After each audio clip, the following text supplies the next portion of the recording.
Beleza. Meninas, vamos lá então. Boa noite, sejam muito bem-vindas, tá? Hoje a minha apresentação é um pouquinho diferente. Eu trouxe a minha criança para para saudar a criança de vocês, né? Gente, olha a minha criança. Eu tinha cabelo vermelho. Olha isso. Eu já fui ruiva na vida. Sabe que muito tempo da vida eu queria ser ruiva? Eu só não pinto porque eu sei que se eu pintar meu cabelo de vermelho, eu vou morrer de tanta tinta, porque, né, difícil para manter. Eu já fico pensando nisso.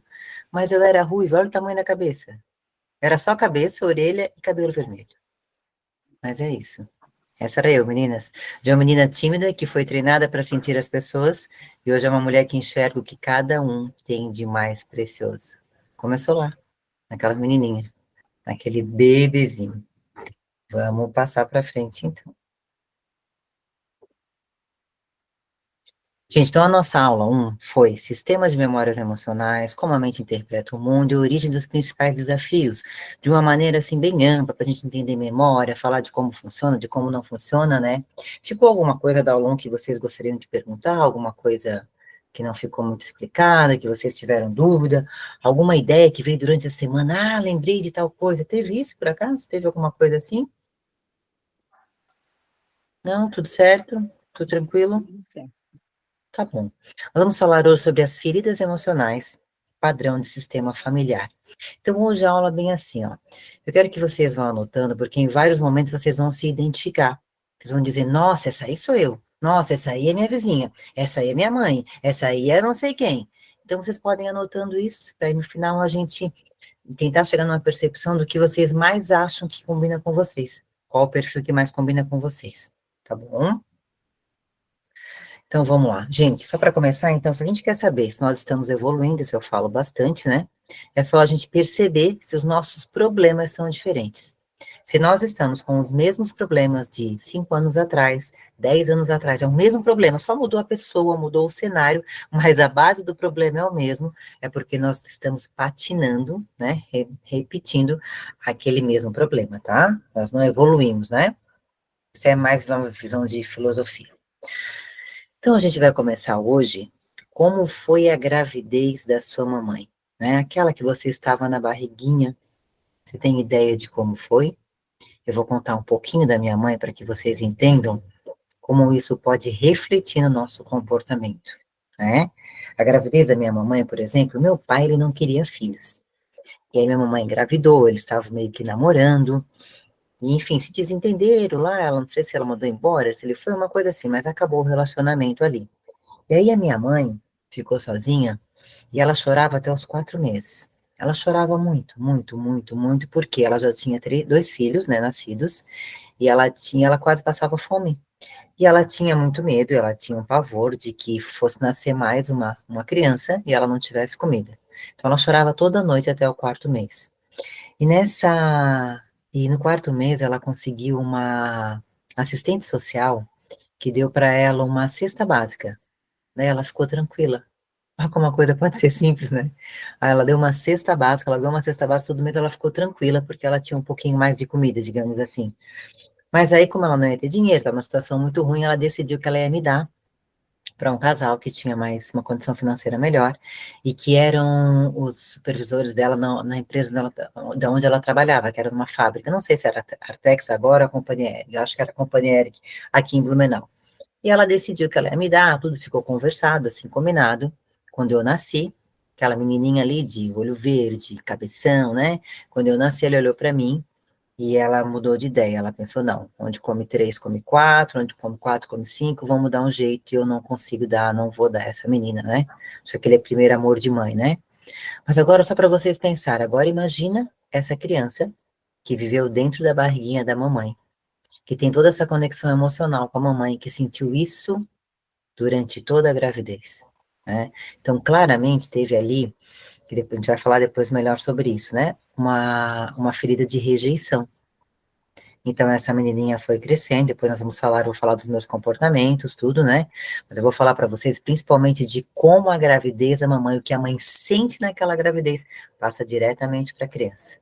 Muito dos meus trabalhos de terapia, muito de várias coisas que eu fiz, foi trabalhar uma tristeza profunda de rejeição, que eu tinha, não sei nem da onde, mas eu trabalhava e sentia.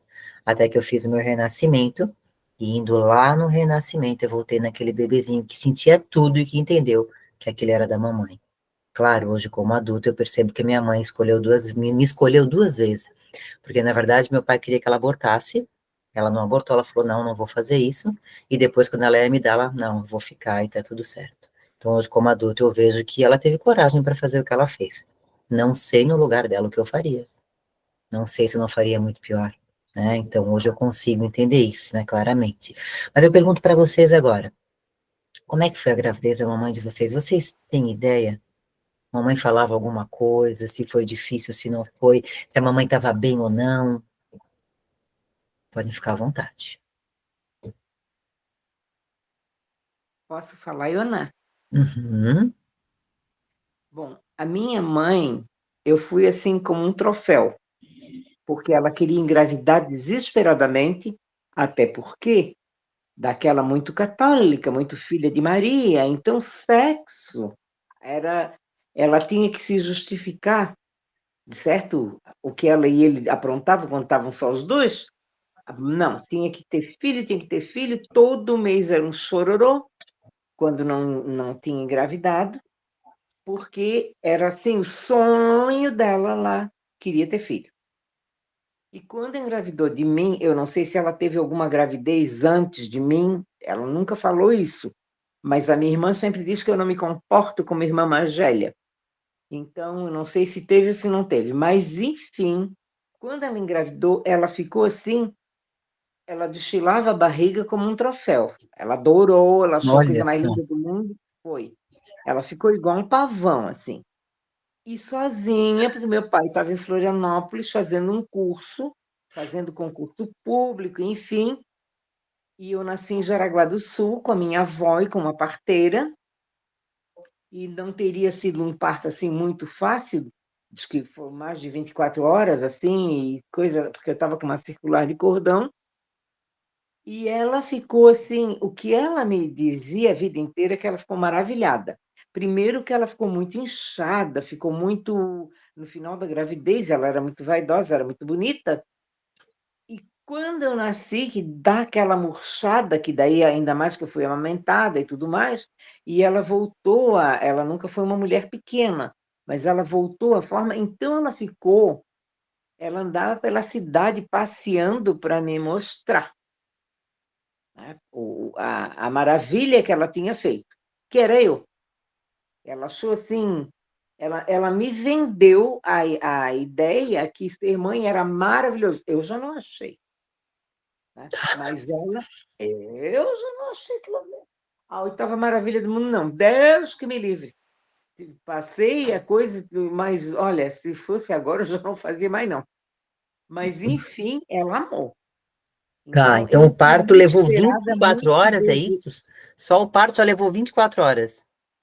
Sim, porque eu Nossa. dizia ela que, além de ser primeira filha, que a mulher não sabe, e parto normal, né, aquela história, não sabe como é que funciona bem o corpo, e outra que eu estaria com a circular de cordão no pescoço, e que daí eu me lembro da expressão que ela usava, que quando ela achava que eu estava vindo, que eu voltava, que regredia a coisa toda, Tá sabe? bom. E eu disse para ela que ela foi sem vergonha e ter outra filha, porque pelo que ela passou nesse primeiro parto, que eu já não me arriscava noutra. Mas só que Corajosa, né? aconteceu, né? E interessante, Tá. o parto da minha irmã foi rapidíssimo, rapidíssimo. Olha. Tá, depois a Mal gente vai deu entrar no tempo de parto chegar na também, dona Tânia. maternidade. Hã? Depois a gente vai entrar no parto também. Tá, mas a Uhum. gravidez então foi tranquila, feliz da vida, era isso que ela queria, Gravidez certo? feliz da vida, maravilhada, exibidíssima, Tá. porque era tudo que ela queria.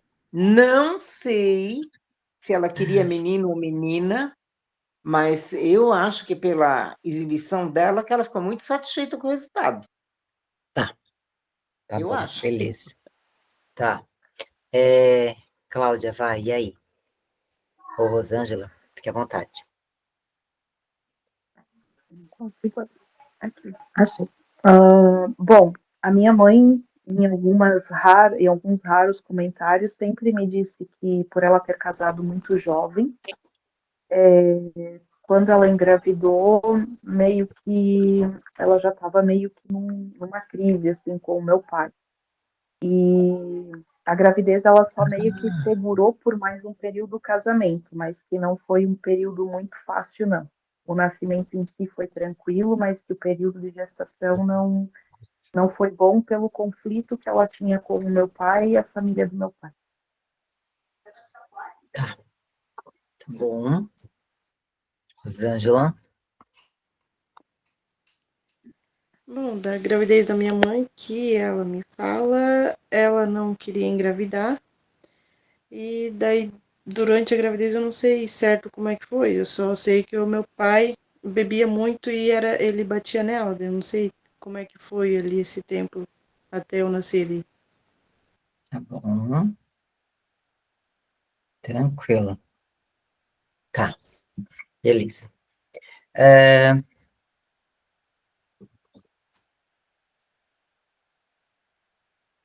Peraí que eu não tô conseguindo passar.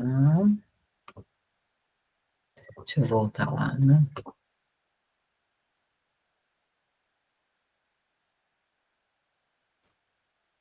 Tá, e agora a gente vai para o parto. A dona Tânia já falou do parto dela, que levou 24 horas, né? Não foi fácil. Rosângela, Cláudia, você sabe como foi o parto? Por acaso? Tem ideia? Das vezes que ela comentou, o meu foi tranquilo, não foi tão rápido, mas foi tranquilo, mas não demorou tantas horas assim, não. Eu acho que ela Parto entrou no normal também? hospital assim ao anoitecer e de manhã eu nasci. Sim, parto normal. Ah. Rosângela, o teu, tu sabe? Pelo que a minha mãe falou também, foi um parto rápido, assim, não foi de muita dor, foi bem tranquilo também. Tá. E vocês três já tiveram filhos, a Tânia, Rosângela e Cláudia, né? E como é que Sim. foi a gravidez, aí, vamos lá, dos filhos de vocês? Gravidez e parto, assim. Bom, a minha gravidez, eu fiquei encantada Posso quando me falar? vi grávida. E quer falar Pode falar. primeiro, Cláudia? Não, Quer pode falar, falar, eu acho que Cláudia? ela não tinha visto. Pode falar, dona Tânia. Bom, eu me vi assim, Pode, foi uma coisa meio que eu não pode faria continuar, por favor. novamente, que foi uma coisa inesperada. Eu casei num dia 2 de fevereiro, menstruei no dia 13 de fevereiro e estava grávida. Na minha época, não tinha experimentar nada antes. Louca para dar, mas não tinha dado nada. Estava bonitinha, seladinha, de casei de véuzinho, grinaldinha, tudo como mando figurino. Tá. E o moço ficou chocadíssimo quando viu que tinha feito um filho. Por quê? Eu acho que ele tinha pavor de gravidez. Olha isso, é A mesmo? impressão porque ele assim evitava a todo custo, eu querendo estuprar o fulano e o fulano correndo da raia. Olha Porque isso. eu acho que, tipo assim, como se tivesse hoje, isso eu estou dizendo que eu estou pensando agora, Tá, depois de sim, sim. muito refletir, eu acho que ele meio que me castigava, porque a gente casou e engravidou, e não era esperado aquilo. Eu fiquei encantada, achando que eu tinha um sol dentro de mim. Eu não rejeitei, eu fiquei toda boba. Só que depois é que eu vi o tamanho da besteira que eu tinha feito. Não foi por querer, porque o moço podia usar camisinha. Eu não podia tomar pílula. Nenhum tipo de pílula, tá? Porque me dava enxaqueca, eu engordava e tá. Ele não colaborou nada, não queria saber de camisinha. Em lua de mel, eu usar camisinha, não queria. E aí aconteceu a gravidez. Tá, Ele não demonstrava, ele era muito hipócrita, ele não demonstrava que não estava gostando da história, não. Só tá. que era a mesma coisa que estivesse com uma doença contagiosa. Ele Não se chegava afastou? nem perto. Hum? E esse parto, Hum? dona Tânia, como é que foi esse parto? Olha, eu me lembro que começou no anoitecer, assim, uma fisgadinha, uma coisinha que eu sabia que estava começando, mas não sentia nada. Passei a noite andando para lá e para cá. Quando nós chegamos na maternidade, ele desmaiou, vomitou, pintou os canecos, o pai do filho, tiveram que tirar de perto, né? E eu fiquei sozinha, tranquilamente, com uma parteira maravilhosa, mas eu vi que eu não ia poder levar com elegância a história até o final, porque começou a apurar, eu estava vendo, eu estava muito cansada, tinha caminhado desde 6 horas da tarde, e da véspera, era quase 24 horas andando para lá e para cá, e eu não tinha dilatação. E aí o professor dele, que ele estava ainda terminando a faculdade, no último ano da faculdade, o professor dele chegou, botou a mão assim, em cima, no alto da minha barriga, e disse assim: vamos fazer uma forcinha, não sei o quê. Eu olhei bem para a cara dele e disse: doutor Renato, estou cansada, estou exausta. Tira esse neném daí que eu quero dormir. Eu disse: eu quero fazer uma cesárea. Eu disse: eu estou morta de fome, estou morta de cansada. Sei lá quanto tempo isso aí vai durar. Eu disse para ele. Aí ele olhou para a parteira e disse assim: prepara, vamos fazer uma cesárea. E foi a melhor escolha que eu fiz na minha vida, porque era Beleza. um filhotinho de elefante com 4,650 kg. Ia ser Nossa, uma brutalidade, ia ser uma estupidez. nossa, glória a Deus. Glória a Deus, né? Nossa, O pai com quase 2 metros de altura, a criatura veio deste tamanhão. Foi a tá, melhor escolha que eu fiz. A sorte que o doutor Renato me obedeceu. que bom. Tá bom, Atendeu o meu Natânia, pedido. obrigada. Obrigado, Natânia. Nada por acaso, né? Nada por acaso. Nada é por acaso, Deus livre. Vai lá, Cláudia. Bom, a minha gravidez ela foi muito tranquila até o 7º mês. Do 7º mês até o 8º, quando o Pedro nasceu, eu entrei em trabalho de parto praticamente todos os dias. Mas aí, como eu não tinha dilatação, ele não descia. E aí eu fui para uma Nossa, consulta de 8º mês de acompanhamento. E aí, como eu já tinha passado por um mês praticamente de tentativa de parto e esse parto não acontecia, o médico optou por fazer a medicação para fortalecimento do pulmão. E nisso eu comecei a entrar em trabalho de parto, já estava com 5 dias de dilatação e ele não sentia a criança. E aí foi onde ele resolveu fazer a cesárea, porque de vez o Pedro tentar novamente sair, ele subiu, ele foi para as costelas. Então ele abriu, fez a cesariana, mas não tinha criança. Então a enfermeira e o pediatra meio que fizeram um movimento para desentalar ele das minhas costelas. Ele estava nas costelas. nossa, que loucura isso. Aí ele nasceu de 8 meses, mas assim, eu não tive contato com o Pedro. E eu li que também pode ser uma das razões por ele ter essa questão de pele também, né? Então eu não tive contato porque ele teve que ir para incubadora. O Pedro ele teve muita dificuldade em mamar, ele praticamente morreu nos primeiros 30 dias de vida porque ele não sabia engolir. Eu tentava dar do peito, eu espremia o meu peito num copinho para dar no copinho, e a gente levava ele no banco de leite, eles davam com a sonda, ele fazia todo o movimento certinho, eles me mandavam para casa, era como se ele desaprendesse.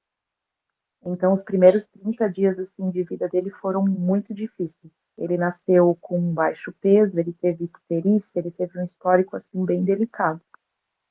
Então, o que eu Nossa, tive de uma gravidez muito maravilhosa até o meu 7º mês, do 8º mês em diante, assim, ela que desandou, loucura. sabe? Ela desandou.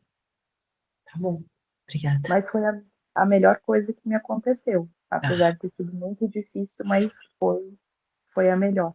Eu faria de tá novo. certo, tá certo. Rosângela, vamos lá. Bom, a minha gravidez foi planejada, os dois estavam querendo, e foi uma gravidez bem tranquila, até assim no final, não cheguei a ter dor de parto, ela não estava, tipo, encaixada e eu não cheguei a entrar em trabalho de parto, daí foi cesárea, e depois foi tudo tranquilo, a amamentação, eu senti dor para amamentar, mas foi tranquilo, assim, Deu tudo certo. deu tudo Dói um certo. bocado para amamentar, Deus que livre. Ui, Tá bom, a Rosângela foi a mais tranquila de hoje. Tá bom, tá ótimo. E é isso aí, gente, é a amamentação, né? Vocês falaram ali que a Cláudia, né, não conseguiu, a Rosângela foi. Dona Tânia, a senhora amamentou? Não, Não? não amamentei. Na maternidade, quando eles traziam o Márcio, eu me lembro de o leite não descer. E elas foram tirar com uma bombinha, era uma dor miserável aquilo, e descia sangue junto com o leite. Nossa, tá. E o gurivinha mamava meia hora grudado, elas vinham, tiravam para levar ele embora, e ele gritava com as duas mãos na boca, com fome. E aí eu chamei o tal do pediatra e disse para ele que meu filho estava com fome. O bebê com as duas mãos na boca, eu era boba, nunca tinha visto neném na minha vida. Mas um bebê recém-nascido com as duas mãozinhas dentro da boca, tentando sugar a mãozinha, é porque estava com fome. E aí ele disse bem, minha senhora, não existe leite de mãe que seja fraco. Ele disse para mim. E aí E foram aí? 8 dias de maternidade vendo esse desespero. Nossa, E aí eu tive um acesso de choro medonho no 8º dia, e a minha mãe dizia para mim, cala essa boca, guria, para com esse choro que tu vai secar o leite. Não deu outra. Não descia mais uma gota. Só que me deram alta. Eu botei meu filho embaixo do braço, parei numa farmácia, eu estava com cesárea, fiz o meu irmão saltar e comprar Pelargon, que era o leite de lançamento na época, como se fosse o NAN hoje, era o Pelargon. Cheguei em casa, fiz uma madeira cheia e deixei ele mamar até se esgoelepar. Quando ele estava assim, até a boca de leite, ele calou a boca e dormiu. Aquela criança dormia e suava. Eu botava a mão nele achando que tinha querido. matado. Pobrezinho, morto de Você comeu um fome. monte. Morto Morto da de fome. fome. Querido. Aí, e o leite não descia mais, não empedrou, não coisou, não nada. Cheguei à conclusão que eu não tinha, não nasci para isso. E do Marcelo eu não tive uma gota, já foi de mamadeira direto. Não na maternidade, né? Que eles ficam Tá. querendo espremer a gente. Uhum, tá certo. Tá Oi, bom, dona Iona, Tânia, obrigado. Fala. Iona, eu tive muita dificuldade, mas olha que engraçado, eu tive muita dificuldade no primeiro mês de amamentação com o Pedro, mas assim, ó, ele completou aquele período dele, ele desandou a mamar e ele mamou quase, praticamente no peito até quase 3 anos. 3? Eu tinha Olha, muito leite, muito, muito, muito, e ele mamava assim maravilhosamente bem. olha que Eu coisa, né? consegui, eu consegui manter o leite, porque eu tirava periodicamente na mão, né? Porque eu não quis pôr a máquina com medo de secar, então eu tirava. O meu sogro segurava o copinho e eu espremia o peito dentro. E aí cansava meu sogro, vinha minha sogra. Isso eles, assim, foram muito parceiros, sabe? E aí a gente congelava e um pouco a gente tentava dar, e eu consegui manter o leite e ele mamou praticamente até quase 3 anos. Que coisa, né? O que que mamãe não faz, né? É isso aí. Muito amor. Muito amor nisso tudo. Gente, pega a fotinho de vocês, então, vai. A fotinho que vocês. Ou abre no celular, aí pode abrir no celular. Eu queria que vocês pegassem a fotinho de vocês e que vocês olhassem para ela, né? Não importa a idade que ela tem, tudo. Eu quero que vocês olhem para ela. Eu quero que vocês anotem, escrevam, se tiver papel e caneta aí na frente de vocês, escrevam o sentimento que vocês estão vendo no olhar dessa criança. Olha bem pro olhinho, olha bem para a expressão corporal, olha pro não só, né, não só que está sorrindo ou não, mas olha para tudo. Olha assim, né, para onde que essa criança está olhando, percebe bem, vai. Anota aí, por favor, todo o sentimento que vocês percebem que essa criança tem nesse olhar com aquela idade, com a idade da foto.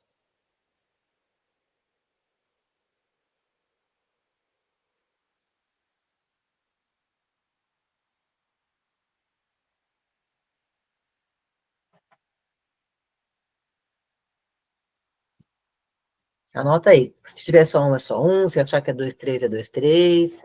Observa bem essa criança, tá?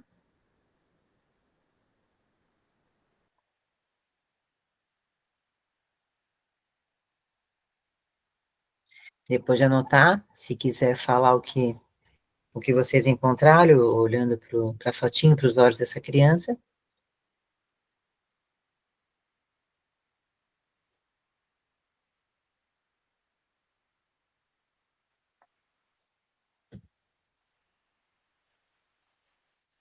Posso falar, Ionan? Uhum. Bom, eu estava olhando para minha mãe me fotografando. Foi em uma das vezes que ela me devolvia ao meu pai. E como eu via minha mãe apenas de 6 em 6 meses, eu estava feliz por ter passado um período com ela, mas eu estava aflita pelo fato de saber que eu ia demorar mais muito tempo para ver. Então, sempre tinha essa questão da alegria em rever a minha mãe, mas o fato de voltar para o meu pai, de voltar para casa onde eu sofria tanto e saber que eu ia ficar tanto tempo sem ver ela. Quantos anos você tinha ali, Cláudia? Eu devia ter uns 3, máximo 4 anos. Mas eu me recordo perfeitamente dessa foto, desse dia e do que eu senti. Olha, tá bom, beleza. Quem mais? Ioná, eu peguei aqui, não sei se eu posso falar agora, Pode, mas claro. eu peguei uma foto aqui de quando eu acho que foi uma das primeiras, e eu estou com a mesma roupa, foi batida no mesmo dia, inclusive pela data, e que eu estou aqui com 5 meses. E nas duas vezes, quando estou sentada fora do colo da minha mãe, mas eu acredito que olhando para ela, e outra no colo dela, mas não olhando para ela, e com o mesmo olhar para alguém. Não sei se é aquela história de sacudir um brinquedo, de fazer alguma coisa. Então eu estou assim, muito de olho vivo, olhando aquilo, mas sem sorrir, séria. E a foto de criança, porque a Cláudia falou de foto de criança, aqui eu tenho aqui é uma foto que eu não sei deixa eu ver que idade eu tenho aqui, 4 anos. Com 4 anos, que é uma foto que eu estou sentada fazendo pose com um vestido bem lindo e séria, de mãozinha assim, uma mãozinha segurando a outra, e bem séria, com aquele olhar assim, tipo, analisando as coisas. Vocês podiam botar a foto aí pra gente ver, né? E daí fala a foto, me dá curiosidade pra ver. Quer botar foto na câmera, dona Tânia? A senhora tem que estar com a foto, né? Aham, tô. Deixa eu ver. A tua também é foto, Cláudia? Ou a tua é celular? Não tô ouvindo, tá Ó, olha a fechado o minha teu. foto aqui. Eu não consigo virar a minha tela. Aqui, eu acho. Também não Olha a consegui foto da virar. dona Tânia. Ô, dona Tânia, mas tá, é só séria essa foto? Sim, bem Ó, séria. tá. Bem séria. Tá, não Bem tem nada, não analisando as tem coisas. nada nessa seriedade, não tem não sei, um pouco de assustado, um leve Não, brabeza, não. nada, é só séria mesmo? Não, não, só séria. Tá, Não, não me lembro, porque eu me lembro das ocasiões assim que eu fiquei talvez zangada ou isso ou aquilo, eu já tá, te falei na tá, e não terapia, era de isso, tá várias bom. ocasiões. Não, Tá. era séria mesmo. A da Cláudia, olha ali. Olha ali, olha que coxuda ali, olha ali. Que coisa mais linda. Uhum. Que cara de safada, cara de. Mas uma Ai, cara de levado, uma cara de assim, vou aprontar. Eu vou aprontar. Total. Olha ali. Que linda. Tá bom. Rosângela, tu é no celular, né? Tá, me fala, o que que tu viu lá na tua criança? Ah, na minha foto, assim, olhando ali, eu tava bastante tímida, com bastante vergonha e feliz. Quantos anos? Eu acho que eram uns 5, 6 anos. 5, 6 anos. Tinha um sorriso, tinha uma felicidade no olhar? Tinha. Tá bom. Beleza. Então tá certo. Anotaram aí, né? Tá. Eu queria que vocês anotassem também, para como vocês quiserem, uma palavra, uma frase, o que que é amor? Primeira coisa que vem assim, o que que é amor para vocês? Anota aí, vai. Não precisa se preocupar em escrever muito, só para a gente ir para uma primeira definição, assim. O que é amor?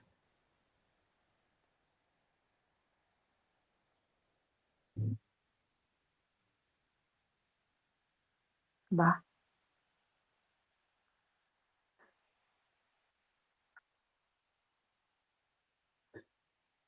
Se anotou e quiser falar, fique à vontade. Ioná, eu acho que amor para a criança é ter atendido às suas necessidades básicas, de ser acolhida, de ser ouvida, de ser, como é que eu vou dizer, assim, aceita que seja, mas não é essa palavra, daqui a pouco eu vou lembrar. Acho que isso é a criança se sentir amada, Tá, é ter as suas necessidades, tá bom. sabe? Sim, tá Eu bom. penso, para a criança é isso, Tá. é o E que para a ela senhora precisa. hoje, dona Tânia, para a senhora hoje, com a sua idade, com a sua experiência de vida, o que que é amor? Se for para resumir numa frasezinha, assim, uma coisa mais rápida, o que que é amor? Atualmente, eu acredito que seja também reciprocidade, porque não Tá, adianta eu ser apaixonada pela cobra, pelo lagarto, se eu não sou vista, se eu não sou apoiada, se eu não sou nada, sabe? tá, Amor, bancando paninho de chão, não existe. Amor é toma lá e dá cá. É via de mão dupla. Não aceito perfeito. amor de outra forma. Tá bom, perfeito, ótimo. Beleza, tá bom. Quem mais? O que que é amor aí para vocês?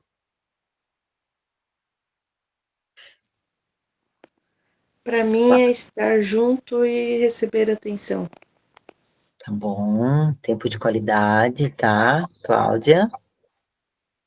Eu acho que entra nessa linha, né, Ional? Respeito, você ser ouvida, você ter espaço, você ter a tua família. Só que aí, claro, que pega o lado da criança e pega o lado da adulta. Com certeza, se eu olhar para minha criança, serão determinadas situações que eu vou, né, falar. E se eu olhar para o meu lado adulta, serão outras. Mas é praticamente a mesma linha. Tudo bem? Então vamos lá, construímos isso? Depois a gente vai usar esse aí que a gente construiu, tá? Então, a gente vai começar a falar agora, gente, de feridas emocionais, né? A gente falou um pouquinho só do que era lá na primeira aula. Feridas emocionais, existem 5 que são básicas. Ferida da rejeição, do abandono, da traição, da humilhação e da injustiça, tá? Essas feridas, elas são gravadas na memória da criança conforme cada idade que tem. Então, cada uma vai passando numa idade. Por quê? Porque é a idade que a mente, que o cérebro ele está desenvolvido, ele começa a perceber esse tipo de atitude. Então, por exemplo, como eu falei ali antes, né? A ferida da rejeição é a primeira, começa lá e depois elas vão vindo por idade, tá? A gente vai falar com uma de cada.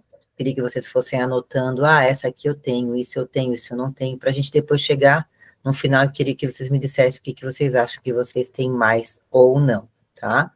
Então, a gente vai começar com a ferida da rejeição. A ferida da rejeição é o primeiro trauma que a pessoa pode ter, que o ser humano pode ter. Por quê? Porque ela começa dentro da barriguinha da mamãe. Então, você teve uma mãe que, vamos lá, passou muito medo, muita raiva, alguma coisa que, sei lá, aquela gravidez veio e atrapalhou o casamento. Então, não quer dizer que aquela mãe rejeitou, não é isso, mas de repente, porque ficou grávida, agora meu casamento tá ruim. E isso a criança vai se sentindo, é como se ela vem se sentindo, ela já vem na barriguinha da mamãe se sentindo um peso, né? E isso é até 1 ano de idade. A ferida da rejeição é uma das feridas mais fortes, na verdade, é a ferida mais forte que tem para comportamento, tá? Sempre que nós desenvolvemos uma ferida, um trauma, alguma coisa, nós criamos, num contraponto da nossa mente, nós criamos uma máscara. Vocês já ouviram falar sobre máscaras? Máscaras de comportamento, né? Eu crio uma máscara para disfarçar, né, alguma coisa para que eu não volte mais para aquela dor. Faz sentido isso? Já ouviram falar um pouquinho de máscara ou não? Sim.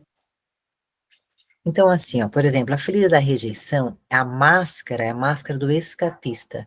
É bem a palavra mesmo, é como se a pessoa quisesse escapar o tempo inteiro. Na ferida da rejeição, essa criança, ela sente que sim, ela não foi, digamos, amada, ela não foi desejada por algum momento, ou essa mãe tinha muito medo. Às vezes a criança pode se sentir rejeitada porque a mãe estava apavorada, e o medo de não dar conta. Não quer dizer que a mãe não queria aquela criança, mas a mãe passou a gravidez inteira, não vou dar conta, não vou dar conta, meu Deus, essa criança, e agora o que que eu vou fazer? Então, esse medo de não dar conta, a criança pode sentir também como minha mãe não estava me querendo. Na verdade, não é que ela não estava querendo, é que ela não sabia como resolver ou como fazer, porque era a primeira vez, né? Então, é aquela criança que ela faz de tudo, isso é inconsciente, gente. Tudo isso que eu vou falar de comportamento é inconsciente. A pessoa que passa por essa ferida não percebe, né? Então, é aquela criança que ela vem para a vida e ela se esconde o tempo inteiro. É aquela criança que quando chega a visita em casa, ela vai para trás do sofá, ou vai para trás da cortina e ela quer se esconder. Eu era assim. Ela quer ficar lá. Ela quer ficar escondida, ela quer ir pro quarto, ela não quer ver ninguém, porque ela é muito tímida. Ela é tímida demais, ela não quer ser vista. É como se a programação dela é assim, ó, não fui desejada, meu pai e minha mãe não me amaram, né, não me amaram, não me desejaram para vir para esse mundo, então é como se eu não valesse a pena, como se eu não fosse bonita, inteligente, ou que for o suficiente, então sempre que tiver alguém para me olhar, eu vou me esconder. São pessoas tímidas que fazem tudo para não serem vistas. Às vezes, no comportamento, isso são pessoas que até, quando essa rejeição é muito forte, não é tratada na infância, são pessoas que têm anorexia, são pessoas que inconscientemente estão querendo, né, se veem no espelho, estão seco, estão lá que nem, nossa, tá seca, seca, seca. Mas ela se olha no espelho e ela se acha gorda. Eu tô gordo, eu tô gorda, eu tô gorda, porque ali foi sentida, não quer dizer que foi vivida. Foi sentida uma rejeição muito grande, e essa rejeição é como se o subconsciente dela falasse assim, ó, você tem que sumir para não ser vista. E ela não consegue comer, ela sempre se acha, né, sempre se acha gorda. O maior medo dessa ferida é o pânico. Então, são pessoas que têm muito medo de perder o controle, entrar em pânico, não saber o que fazer e precisar de ajuda, né? São pessoas também que não se sentem pertencente. É aquela pessoa que, sei lá, nasceu numa cidade, estuda naquela escola, tá naquela família, mas ela sente que ela não pertence a nada. Ai, não, não pertence a essa escola. Ai, essa cidade não combina comigo. Ai, não sei o quê. É como se ela vivesse a vida dela se sentindo sempre fora de tudo. Ela está sempre desenturmada, né? Ela está sempre fora. E querendo ou não, como ela tem essa fria da rejeição, ela mesma acaba rejeitando as pessoas e as coisas. Quando ela desconfia de qualquer coisinha, ela desconfia disso aqui, ó. Ah, se eu for lá, a pessoa vai me tratar mal. Ela não vai. Ela rejeita o convite porque ela já achou que a pessoa ia tratar mal. Né? Então, é o que a gente falou lá na primeira aula, é o óculos dela, né? É a maneira que ela vê o mundo. Então, ela faz tudo, ela mesma se auto-rejeita, né? O que começa, na verdade, é que ela se auto-rejeita, ela não se aceita, porque a mamãe não aceitou ela. Então, é mais ou menos nesse sentido. É a criança que vem para o mundo e ela quer ser perfeita em tudo. Ela precisa ser melhor, ela precisa ser perfeita, tudo que ela faz, ela precisa ser muito boa, e ela não está competindo com os outros, mas inconscientemente ela está falando assim, ó, para mamãe e papai, né? Mãe, pai, olha como eu sou boa, olha como eu consigo uma nota alta. Tudo que ela consegue de bom, ela é como se ela quisesse falar para a mamãe e o papai que ela vale a pena, né? Só que isso tem uma carga muito grande, porque agora vocês imaginam uma pessoa, uma criança, uma adolescente, uma adulta, vivendo uma vida tendo que ser boa em tudo que faz. Olha a autocobrança nisso, gente. É muito grande, é muito pesado. E a pessoa não percebe que ela é assim. Né? Não é uma coisa assim que ela faz, ela não percebe. Os outros que estão por fora percebem, mas ela não percebe. Né? Ela vai ter relacionamentos onde o parceiro, né, ou a parceira, não dão tempo de qualidade, não dão todo aquele amor. Ela vai encontrar pessoas que não dão amor para ela, porque na cabeça dela, olha só, programação mental, na cabeça dela é o que ela merece, ela não merece aquele amor, porque ela acha que, ou ela sentiu que ela não teve aquele amor do papai e da mamãe. Né? Faz sentido isso? Tá? Se vocês acham que tem alguma coisa parecida, anota aí, tá? Essa ferida da rejeição, peraí, onde é que tá o... Faltou um negocinho aqui. Ah, não, tá certo, é isso aí mesmo. Tá, beleza. Então, a ferida do abandono, que é a segunda ferida que a gente pode sentir, ela é de 1 a 3 anos. Essa ferida do abandono, gente, é muito comum para quem tem irmão, né, com essa diferença de 2 anos, de 1 ano, 2 anos, 3 anos ali. Por quê? Pensa assim, uma criança tá lá, né? Dona Tânia, por exemplo, teve um filho, né, Dona Tânia? Então, o Márcio tá lá e ele tem toda a sua atenção. Aí depois vem o outro filho. Só que aquele filho ali que está entre a cidade 2 e 3 anos, ele não sabe, ele não tem noção de que a mãe não está mais 100% para ele, porque agora a mãe está lá com outro irmãozinho que nasceu, que é menor, que precisa mamar, trocar fralda, enfim, que precisa de mais atenção daquela mãe. Na cabeça daquela criança é assim, ó, minha mãe não me ama mais. É sentido assim, ele não sabe explicar, é claro, né? Minha mãe não está mais disponível para mim, ela me abandonou. Essa criança, se ela não tiver assim, quer ver? Ó, eu tô falando, por exemplo, às vezes quando nasce um segundo filho, por exemplo, e esse segundo filho tem alguma necessidade especial, alguma coisa que precisa de mais atenção, automaticamente aquela criança que não tem uma necessidade física, né, fisiológica especial, vai ficar um pouco mais de lado e vai sentir essa ferida do abandono. Vai sentir que aquela mãe que estava ali disponível para ele, aquele pai que estava ali disponível para ele, não está mais. Outra coisa bem simples pode ser assim, ó. A criança foi deixada sei lá, uma semana na casa da avó. Tô falando assim, de situações que não é falado, que não é explicado, né? Ah, a mamãe vai voltar, a mamãe foi trabalhar, coisas assim que, tô falando como era mais antigamente, que não era tão explicado para as crianças, né? Hoje é tudo tão falado, né? Hoje as pessoas falam, é tão mais aberto a comunicação, ela pode ser tão mais amorosa, né? Então, quando não tinha essa criança, sei lá, ela ficou uma semana na casa da avó, ninguém falou nada. Uma semana para uma criança de 1 a 3 anos é muita coisa. É uma eternidade, sei lá, como se fosse um ano para um adulto, é muita coisa, porque ela não tem essa percepção de tempo. Ela se sente abandonada. É como se ela pensasse, meu Deus, minha mãe me deixou aqui, será que ela vai voltar, buscar um dia? E quando volta, aquela criança chora muito, porque ela ficou aquela semana inteira aguentando aquela, aquele sentimento de tristeza, né? É aquela coisa, aquele videozinho que a gente vê muito na internet. Ai, tava aqui um amor, a mãe chegou, começou a fazer manha. Não, a mãe chegou, aquela criança coloca o sentimento para fora que ela estava tentando segurar para não chorar na frente dos outros. E a mãe chegou, ai mãe, que bom que tu chegou, eu estava tão triste. E ela chora, porque é isso que ela está querendo dizer para a mãe. Não é que ela é manhosa, não é que ela vê a mãe e faz mãe, não é nada disso, né? Porque quando vem a mãe, que a mãe é confiança, o pai é confiança, ela pode expor o sentimento dela. Quando tem outra pessoa, tia da creche, alguma coisa assim, ela não consegue expor o sentimento, né? Então, nessa questão do abandono, por exemplo, a máscara, que é o comportamento que a pessoa faz, porque se ela fizer esse comportamento, ela acha que ela não vai sentir mais essa dor do abandono, né? A máscara é a dependente. Vocês já conheceram pessoas dependentes, ou às vezes podem, de repente, em algum momento da vida também podem ter sido, né? A gente pode passar por várias fases. Dependente é aquela pessoa que não consegue fazer nada sozinha. Quer ver como a criança aprende isso?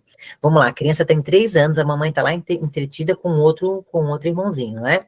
E aí aquela criança de 3 anos tem uma dor de barriga. Ai, mãe, eu tô com dor de barriga, eu tô com uma dor, não sei o que, eu machuquei meu pé. Aquela mãe vem, abraça aquela criança, fica com ela, dá carinho para ela. O que que ela aprendeu naquele momento? Ela aprendeu que sempre que ela tiver uma dor de barriga, um machucado, sempre que ela precisar daquela mãe, aquela mãe vai dar amor para ela. Imagina só o que aquela criancinha acabou de aprender. Ela acabou de aprender que sempre que ela precisar de alguém, ela vai ganhar amor. Na verdade, gente, na vida adulta é assim que funciona? Não é. Quanto mais eu for dependente de alguém, menos aquela pessoa vai me dar. Porque eu vou virar um peso na vida daquela pessoa, né? E aí a gente vai crescendo assim, achando que tem que ser dependente de tudo. Financeiro, emocional, de várias maneiras, né?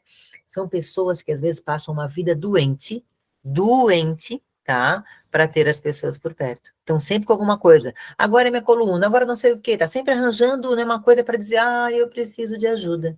Na verdade, o que esse coração quer dizer é assim, ó. Eu preciso muito que você fique perto de mim. E eu tenho pavor em pensar que você pode me abandonar. Então, eu faço tudo para que eu consiga ser, né, eu consiga ser dependente de você. O maior medo, é claro, dessa pessoa do abandono é a solidão, né? O maior medo que essa pessoa tem é ficar sozinha.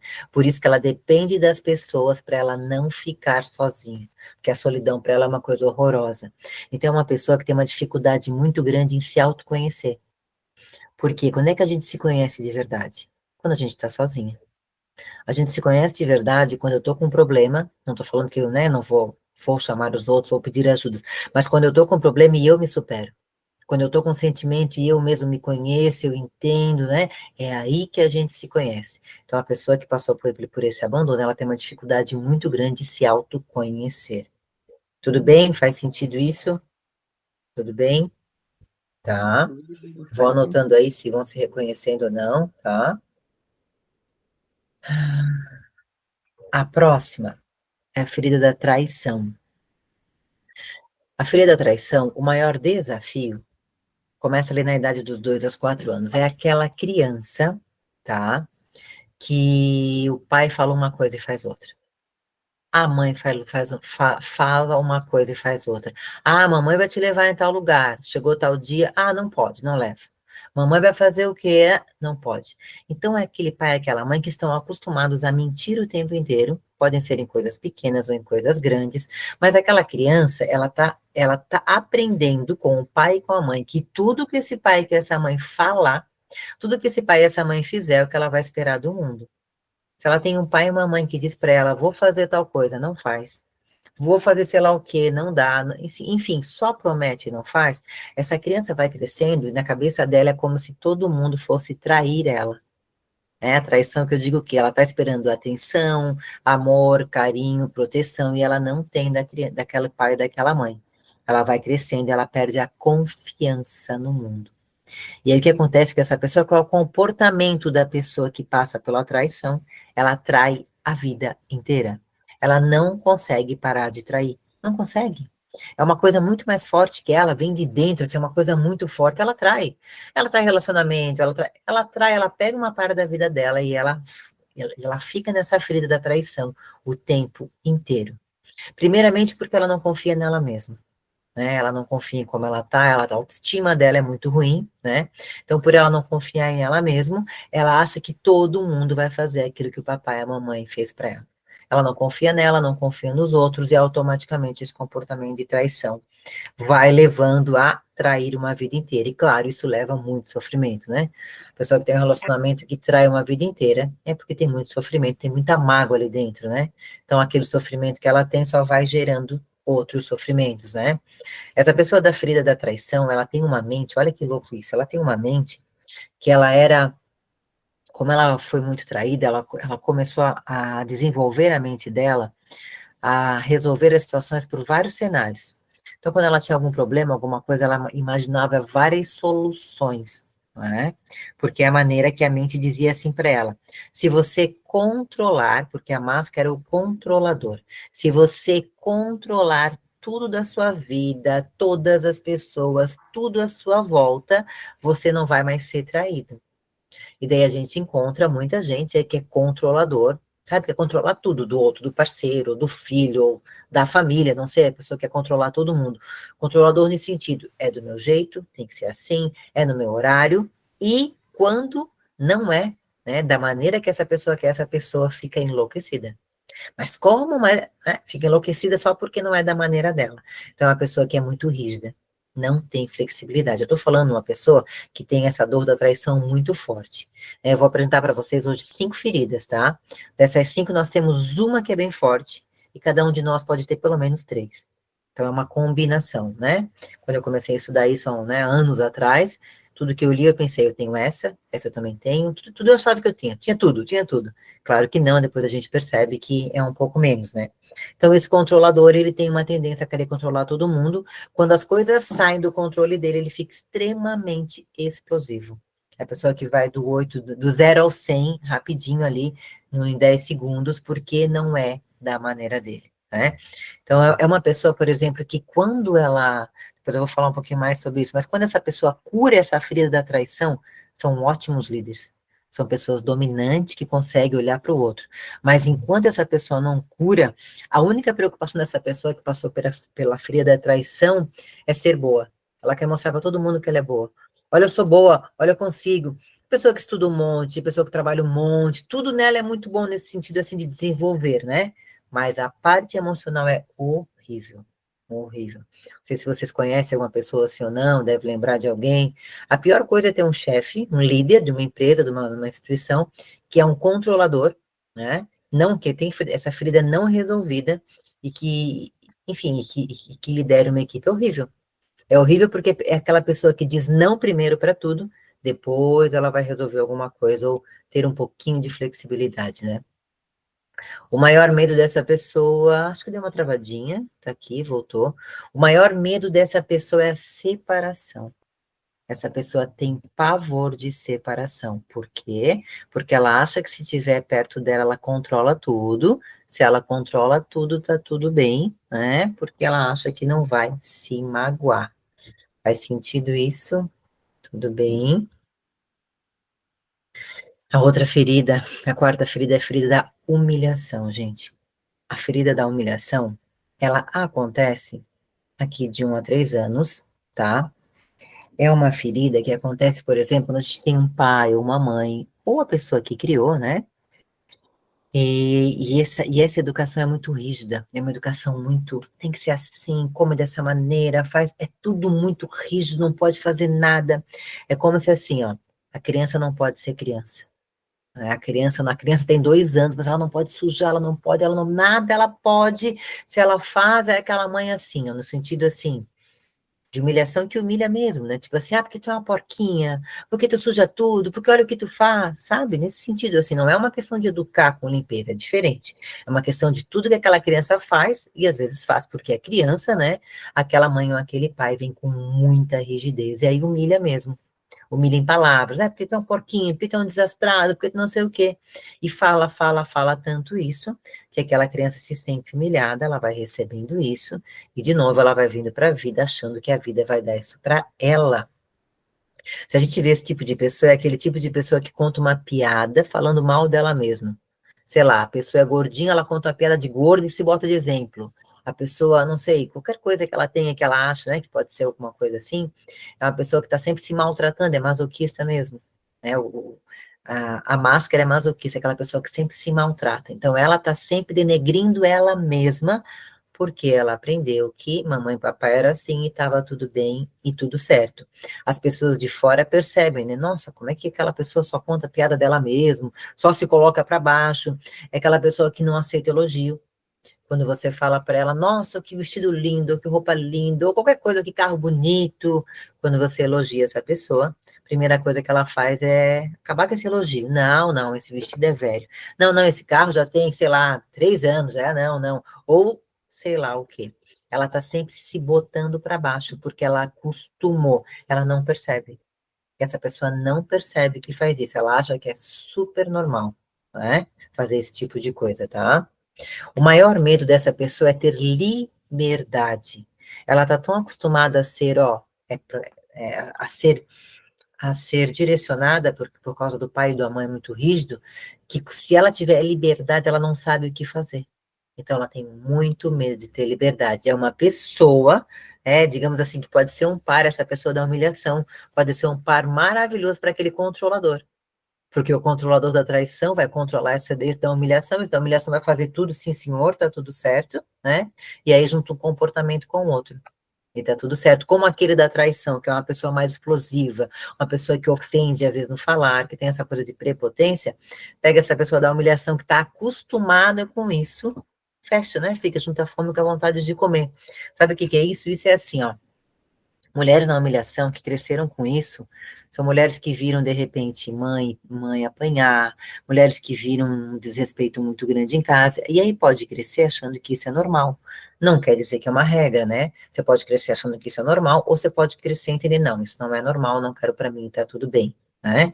Quando às vezes cresce e repete aquele comportamento, minha mãe era desrespeitada, então eu vou achar um relacionamento que me desrespeite. Quando repete aquele comportamento da humilhação do que a mãe passou, está passando a mesma humilhação nos relacionamentos, é porque também acha que eu digo assim, está no julgamento do que o pai fez para a mãe, porque meu pai era assim que a minha mãe não devia fazer. Ou enfim, né, um julgamento que a gente tem com os pais, assim, enquanto nós ficamos nesse julgamento, a gente fica repetindo sem perceber. Faz sentido isso? Faz sentido isso que eu estou falando? Né? Tudo bem? Tá. Por exemplo, a pessoa da humilhação, ela não consegue botar sentimento para fora. Não é uma criança que tinha espaço para falar, espaço nenhum para falar. Muitas vezes as pessoas que têm essa ferida muito forte são pessoas muito obesas, porque não conseguem colocar os seus sentimentos para fora e, ó, comem ou bebem, vão para algum vício, alguma coisa assim, né? Por quê? Porque é a única maneira dessa pessoa poder relaxar, tá? Então essa é mais uma das feridas emocionais. E a última agora, gente, a ferida da injustiça. Essa ferida Acontece dos 4 aos 6 anos, que é quando a criança está começando a entender que, sei lá, ela quer usar outra roupa, ela está começando a colocar a opinião dela nas coisas. Ah, mãe, eu não quero sentar assim, quero sentar assado. Ah, mãe, quero ficar em pé. Então é aquela criança que ela vai se forçando mais a fazer as coisas da maneira dela. Claro que é uma criança, né? Não sabe o que fazer exatamente, né? Mas quando ela sente que ela não pode fazer nada, nada do jeito dela, porque tem que ser assim, porque tem que ser dessa maneira, porque quando ela sente, quando eu falo em sentir, não quer dizer que tenha acontecido. Pode ser que aquela criança vê a vida daquela maneira, né? Então não é uma coisa que assim, ah, eu como mãe ou pai fiz isso. Não, gente, não tem controle nisso. Isso é uma coisa muito sutil, não tem como dizer assim, ah, eu fiz isso. Não, não tem. Às vezes a criança, o pai, a mãe faz, a criança não percebe, percebe outra coisa. É aquela mesma coisa assim, né? Quantos, né? Tem, por exemplo, pessoas que têm 2 filhos, né? Ah, eu criei meus 2 filhos igualzinho. Quando um pai e uma mãe diz isso, esse pai e essa mãe, o que que ele não percebe? Que os filhos, cada um é diferente do outro. Né? Os filhos são realmente, cada um é diferente do outro. Não tem como uma mãe criar 2 filhos iguais. Quando eu falo criar iguais, é falar da mesma maneira, é achar que eles vão, sei lá, os dois vão fazer a mesma coisa, os dois vão brincar de carrinho, os dois vão jogar futebol. Não. Um vai gostar de futebol, o outro vai gostar de, sei lá o quê, de balé, um vai gostar. Entende? Então, assim, quando esse pai e essa mãe conseguem entender, não importa se eles tenham 10 filhos, que cada filho tem uma necessidade, e tá tudo bem, isso que seria, digamos, o mundo perfeito da Disney, né, gente, que não existe, vamos lá, tô falando de pai e mãe, tô falando de família, né, quando esses pais percebem que sim, eles têm que tratar cada filho da sua maneira, aí sim essas crianças vão crescer com liberdade, não vão sentir essa injustiça, né, por causa da rigidez, ou não vão sentir a injustiça e vão ser quem eles vieram para ser no mundo. Tem muito advogado que passou por essa ferida da injustiça, né? E que hoje são excelentes advogados. E a gente vai entrar daqui a pouco no que essas feridas treinaram a gente para a vida adulta, né? A gente vai perceber daqui a pouco, porque eu, claro, estou falando aqui de uma parte ruim, a gente vai perceber daqui a pouco o quanto isso é importante para que a gente seja treinado e para que a gente entregue o que a gente entrega hoje para o mundo, tá? Então não é que, tem como evitar uma ferida. Ah, tem como evitar os traumas? Não, gente, não tem. Não tem, a gente, infelizmente, a gente tem que passar por tudo isso para ser treinada, né? E aí a diferença é o quanto você quer ficar nessas feridas ou quanto você quer seguir em frente, né? Essa é a diferença. Falou alguma coisa, dona Tânia? Mandei a outra. Desculpa, deixei o microfone aberto e eu estava dizendo para a gata, fica aí, que ela quer ficar em cima de mim. Tá. Desculpa, Ioná, Então, vou deixar sem o imagina, microfone. não, só deu um barulhinho, não, tranquilo. Ó, então, por exemplo, essa fria da injustiça, a máscara é a rigidez. Por quê? É aquela pessoa assim, aquela pessoa que vai no restaurante, você quer fazer com que alguém divida a conta, dá para essa pessoa que é da injustiça, porque ela é certinha, ela é no detalhe. A conta deu quanto? A conta deu R$ 20, 50 centavos para ti. Para mim, que tomei 2 águas, deu R$ 22,55. Assim, ela vai dar centavo por centavo. Por quê? Porque para ela, olha só, o valor mais importante é a justiça. Agora vocês pensam, o quanto o advogado pode ser bom se ele passou por essa ferida e levou isso para a vida adulta. O quanto ele vai fazer o que tiver que fazer para dar justiça para os clientes dele. Isso é maravilhoso, né? Percebe como isso é maravilhoso também? O maior medo dessa pessoa é a frieza. Então, não é ele não tem medo de ser xingado, não tem medo de ser abandonado, não tem medo de rejeição, não tem medo de nada disso. Agora, manda mensagem, deixa ele mandar mensagem para você, e você dá um gelo e não responde, ele fica arrasado. Ele te convida para algum lugar, tu fala, não sei, vou ver, e tu não responde, ele fica arrasado.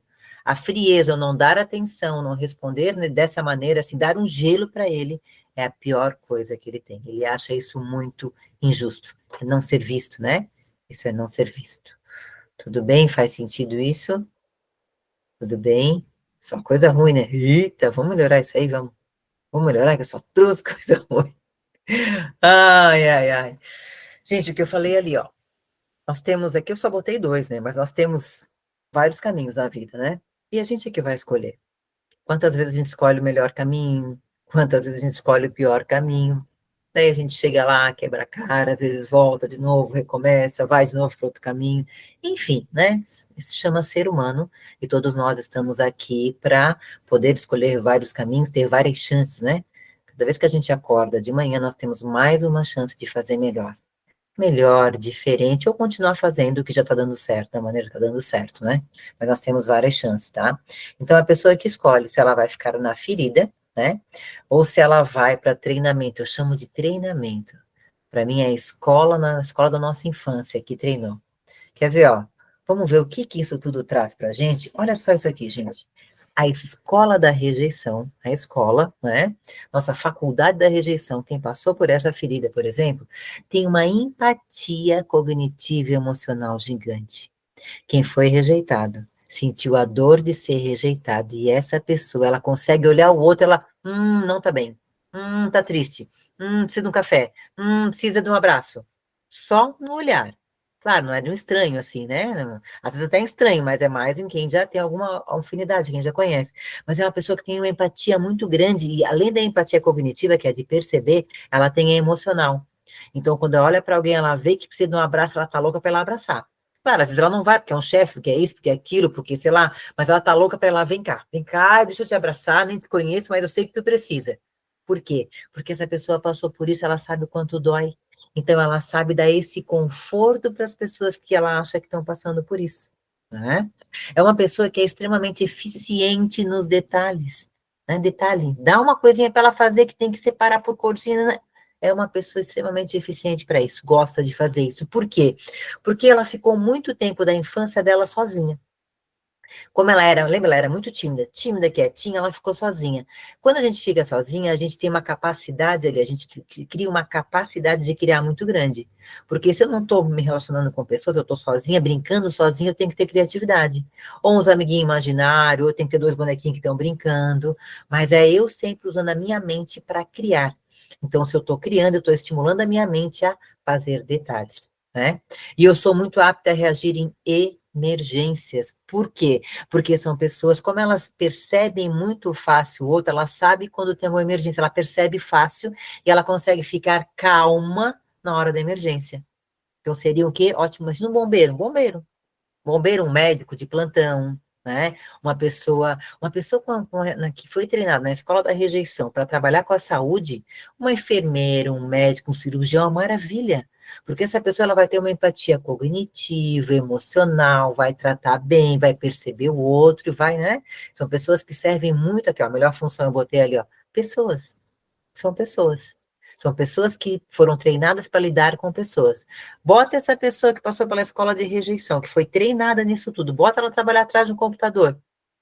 Vai engordar, vai ficar depressiva, vai achar que a vida não vale nada, vai achar que ela não tem valor. Porque ela precisa de pessoas para dar o que ela tem de melhor. E isso é o grande, eu acho que isso é o grande, posso dizer, desafio da vida, é cada um entender o que tem de melhor para dar para o mundo. Quando eu entendo que o meu melhor, sei lá, meu melhor é a empatia, os detalhes, o que eu falei, a capacidade de criar, eu tenho calma quando as pessoas estão, né, enfim, em pânico, alguma coisa assim. Se eu entendo que eu consigo fazer isso, eu pego o meu trabalho corretamente, eu sirvo ao mundo com o que eu fui treinado para servir. Agora, quando eu não me conheço, quando eu não entendo aonde eu fui treinada, quando eu não entendo o que a minha história fez, né, me trouxe até aqui, eu perco muito tempo trabalhando em coisas que não me importam, eu perco muito tempo em relacionamentos que não são bons. Por quê? Porque eu não sei nem o que eu estou fazendo aqui, eu não sei nem no que eu sou bom ainda. Então, tem muita gente aí, vamos lá, nesse mercado do mundo, mercado do trabalho, na vida, né, fazendo coisas só por fazer, sem prazer, sem um brilho no olhar. Por quê? Só porque não se conhece. Ah, porque falta um propósito, uma coisa linda. Não, não é isso. É só porque não se conhece. E não sabe, não entendeu realmente o que que é bom e o que que faz brilhar os olhos, né? A cura dessa ferida, escola da rejeição, é quando a pessoa entende que, primeiro eu. Por quê? Porque a escola da rejeição faz ela se colocar em último lugar. Ela se rejeita. Então vem todo mundo na frente. Aí vem família, gato, cachorro, tá todo mundo na frente. Lá no final é a pessoa. Sobra para ela? Não sobra. Nem tempo, nem amor, nem energia, nem nada, não sobra nada. Quando a pessoa entende, opa, peraí, primeiro eu. Quando ela vai no primeiro eu, quando ela se cura, ela fica bem, ela fica forte e ela consegue usar a empatia, a eficiência dos detalhes, a capacidade de criar e essa leveza para reagir em emergências. Então, percebe o quanto é importante a gente olhar, se conhecer e ir para essa cura? E cada escola da sua maneira, né? Tudo bem, gente? Alguém quer falar alguma coisa? Pode falar. Fiquem à vontade, se quiser falar, fiquem bem à vontade, tá? Tudo certo? Então, eu vou falando aqui, né? Vou falando, vou falando.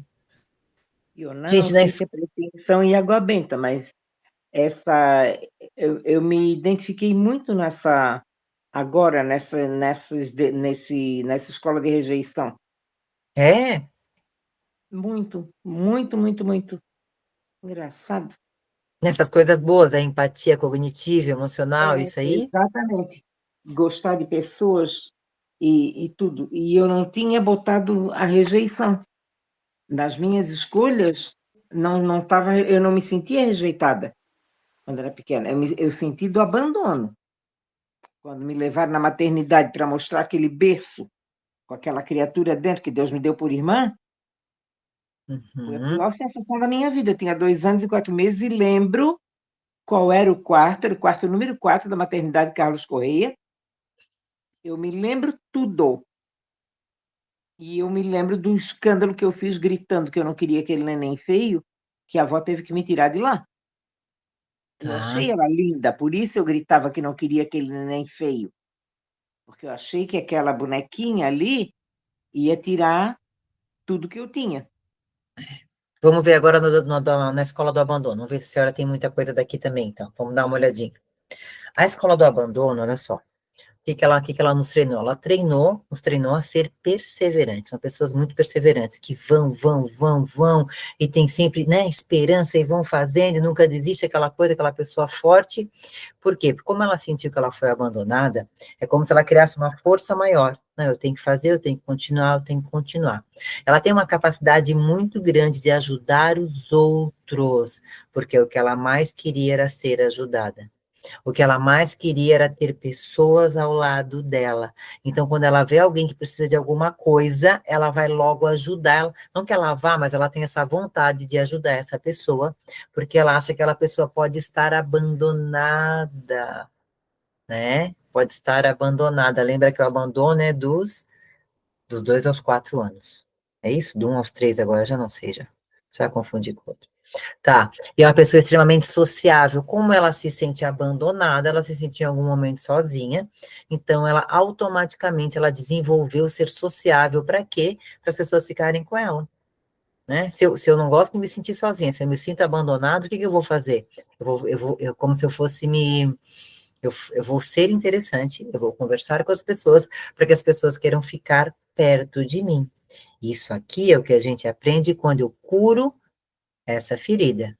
Se eu não curo, eu tô lá sendo dependente, eu tô lá sendo, eu vou ficar doente, como eu tô mal, olha para mim, eu tô mal, olha como eu sou vítima, né?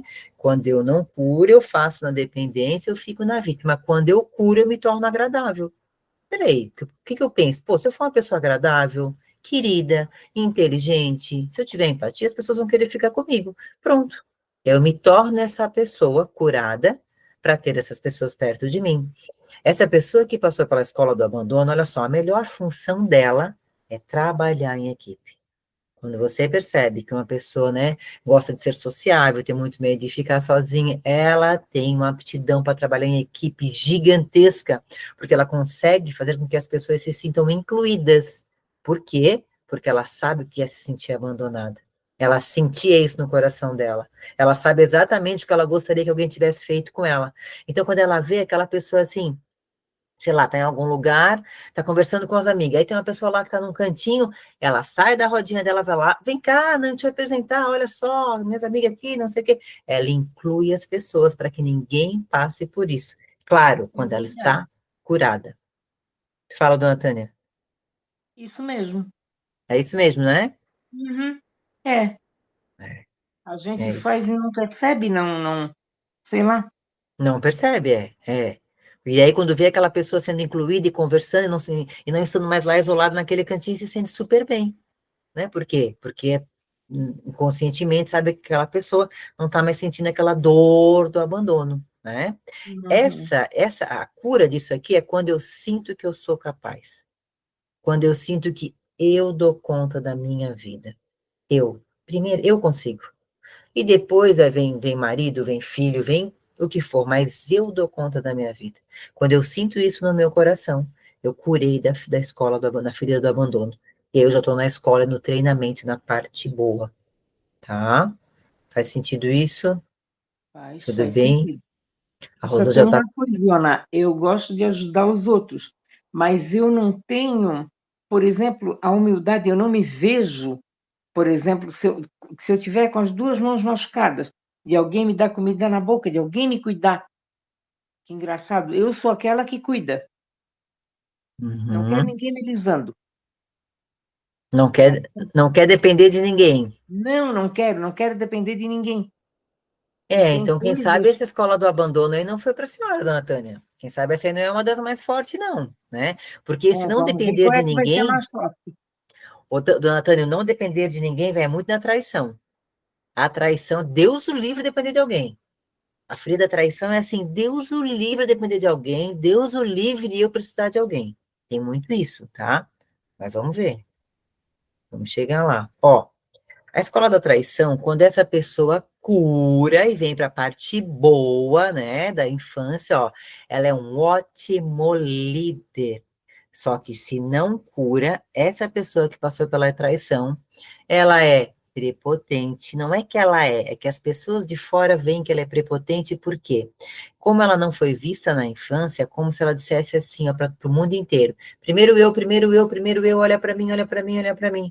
Ela é o contrário da rejeição, ela acha que sempre ela é em primeiro lugar, porque na infância ela não conseguia ser vista, então ela faz de tudo para, sei lá, ela quer a fura-fila, ela quer sentar lá na frente, ela quer, tudo é aquela coisa, aquela pessoa que tu percebe, sabe, que, nossa, desagradável, tu ia sentar, ela vê, ela pega o lugar e nem olha para ti, e para ela tá tudo bem, ela nem percebe, só que ela foi tão colocada de lado, foi tão traída que ela faz tudo para controlar o ambiente. E ela quer se colocar em primeiro lugar nesse sentido, tá? Quando ela cura isso, ela começa a ter um pouco de empatia, porque a escola da traição faz com que a pessoa só olhe para ela porque não foi vista e ela não desenvolve empatia. A empatia é zero. Imagina uma pessoa que trai outra a vida inteira, ou que trai várias pessoas uma vida inteira. Não tem empatia essa pessoa. Ela nunca parou para pensar no que o outro está sentindo com o que ela faz. Ela nem consegue fazer isso. É uma coisa tão longe para ela. Se ela parar para pensar, aí ela começou o processo de cura. Né? Então, quando começou o processo de cura, vira um ótimo líder. Como eu falei da maneira que funciona a mente, ela tem uma inteligência estratégica. Se essa pessoa da ferida da traição, ela se cura, ela vem para o treinamento, para a parte boa, é como ela treinou a mente para controlar tudo, é a pessoa que, assim, ó, por exemplo, ela vai numa festa, ela sabe que hora ela vai chegar, onde vai estacionar, que roupa tem que ir, que comida vai ter. Como ela pensava nisso, por quê? Porque ela não queria surpresa para não ser ferida e não ser magoada, o que que ela faz? A mente dela está acostumada a dar várias respostas para a mesma coisa. É aquela pessoa na empresa, aquela pessoa numa festa, aquela pessoa com as amigas que tu vai dar um problema, ela vai te dar um monte de solução. Ó, pode fazer isso, pode fazer isso, pode fazer aquilo. Porque para ela é automático, ela tem as soluções. Então, imagina isso, uma pessoa assim trabalhando numa empresa, que maravilha, né?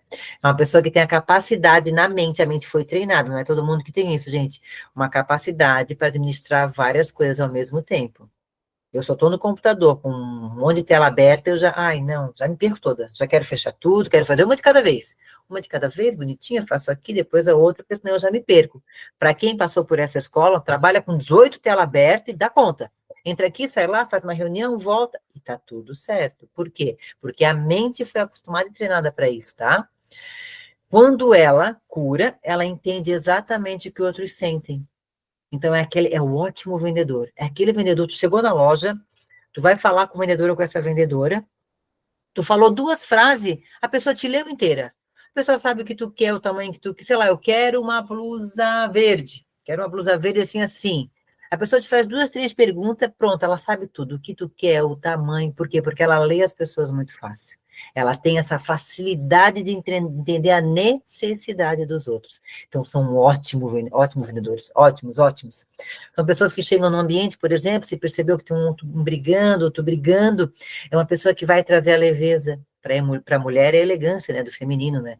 Ela traz essa leveza assim, ela percebe que tem gente brigando, ela faz uma brincadeirinha aqui, ela solta ali, daqui a pouco as duas pessoas estão se falando, porque ela tem o poder de, ó, ver o que cada um está sentindo, entender que tipo de frase, o que tipo de piada, o que tipo de, sei lá, o que precisa naquele momento, e ela tira a atenção do ambiente. E ela faz os ambientes ficarem melhores, né? Botei ali em cima, a melhor função é liderança. A cura da traição, qual será, gente? Primeiro, quando essa pessoa confia em si mesma. Porque se ela tinha um pai e uma mãe que mentiam para ela, em coisas grandes ou pequenas, não importa, que não davam o amor que ela queria, automaticamente ela não confia em si mesma. Ela acha que ela não merecia aquele amor, então que ela não vale nada, né? E quando ela vem para a vida que ela entende que, peraí, pai e mãe não tem que dar amor nenhum, pai e mãe deu o que tinha que dar, e era aquilo ali, e vamos para frente, e é eu por mim, eu vou confiar em mim, eu sou capaz, quando eu confio em mim, eu começo a confiar nos outros. Automaticamente eu não preciso mais trair ninguém, né? Então a pessoa que trai, na verdade, é a autoestima dela que é muito ruim, tá? E aí é a escola da humilhação, né? Que é aquele masoquista que conta a piada dele mesmo, tudo. Ele é um ótimo mediador. Quando ele cura, ele é um ótimo mediador. Ele é uma pessoa que consegue, botei ali nas negociações, ele consegue ajudar nas conversas difíceis. É aquela pessoa que está sempre trazendo a paz. Quando aquela pessoa chega, está sempre trazendo a paz, ninguém briga quando aquela pessoa está ali. Aquela pessoa, quando ela vê que tem alguém brigando, ela já brinca, ela já faz alguma coisa, e o clima fica mais leve também, né? Como ela passou por essa humilhação, ela passou muito tempo da vida dela se sentindo desconfortável. Ela sabe exatamente como deixar os outros à vontade. É uma pessoa que, para receber as pessoas na sua casa, é uma delícia. Porque se você gosta de comer, sei lá, guacamole, ela vai ter guacamole para você. Se você gosta de comer sushi, ela vai fazer sushi para você. Então, ela vai receber 10 pessoas. Se cada um gosta de comer uma coisa, ela vai fazer o máximo para ter as 10 comidas diferentes para cada um comer. Por quê? Porque ela veio de uma infância que era tudo muito rígida. Então, ela quer deixar as pessoas cada vez mais à vontade, né? Ela tem esse talento para isso, organizador também. A cura dessa pessoa que passou pela humilhação é aprender que errar é necessário. As pessoas que vêm dessa escola da humilhação botam na cabeça que não podem errar, têm pavor de errar. E aí sofre muito. Porque todo mundo erra o tempo inteiro, todos os dias, né? Em muitos momentos. Quando a gente entende que tá bom, beleza, errei, tá? Não deu certo aqui, ou não deu certo lá, ou não tá bom, mas vamos lá, agora eu vou aprender com aquilo. Quando a gente aprende que errar é necessário, essa pessoa, ela cura a ferida da humilhação, tá? Para a empresa, por exemplo, para negociações e conversas difíceis, se você botar uma pessoa, né, que passou por essa ferida, que tem essas qualidades na mesa, ela vai fazer com que as conversas difíceis se tornem mais tranquilas. Então, é maravilhoso para um juiz, por exemplo, até para um advogado também, que consegue fazer conciliação, né? Consegue conciliar respeitando as pessoas, né? Tendo essa empatia, né? E a última é a escola da injustiça. A escola da injustiça, quando essa pessoa cura, ela sabe o que deve fazer no momento oportuno. São pessoas que elas sentem tanto os outros, elas estão tão, como é que eu posso dizer, treinadas e ligadas no que está acontecendo, que elas sabem exatamente o que tem que dizer, o que tem que fazer, por isso que falei que são ótimos advogados. São advogados que vão encontrar a solução, mas de qualquer jeito eles vão dar um jeito, eles vão encontrar uma solução para aquele problema do seu cliente, né?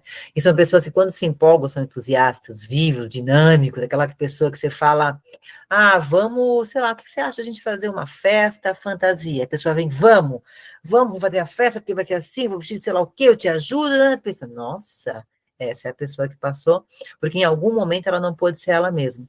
Então, quando tem uma coisa que ela gosta, ela leva aquilo com tanto valor, com tanta empolgação, ela quer demais. É como se fosse o contrário daquilo que ela passou na infância, né? A melhor função dessa pessoa é ser detalhista. Ela tem precisão para as coisas, né? E a cura da escola da injustiça é aceitar que cada um colhe o que precisa. Então, a cura da escola da injustiça, às vezes, até assim, até uma coisa assim, ó. Sei lá, eu vejo uma criança na televisão, alguém passando fome, né? Tá, não, que não quer dizer que eu vou achar normal, não.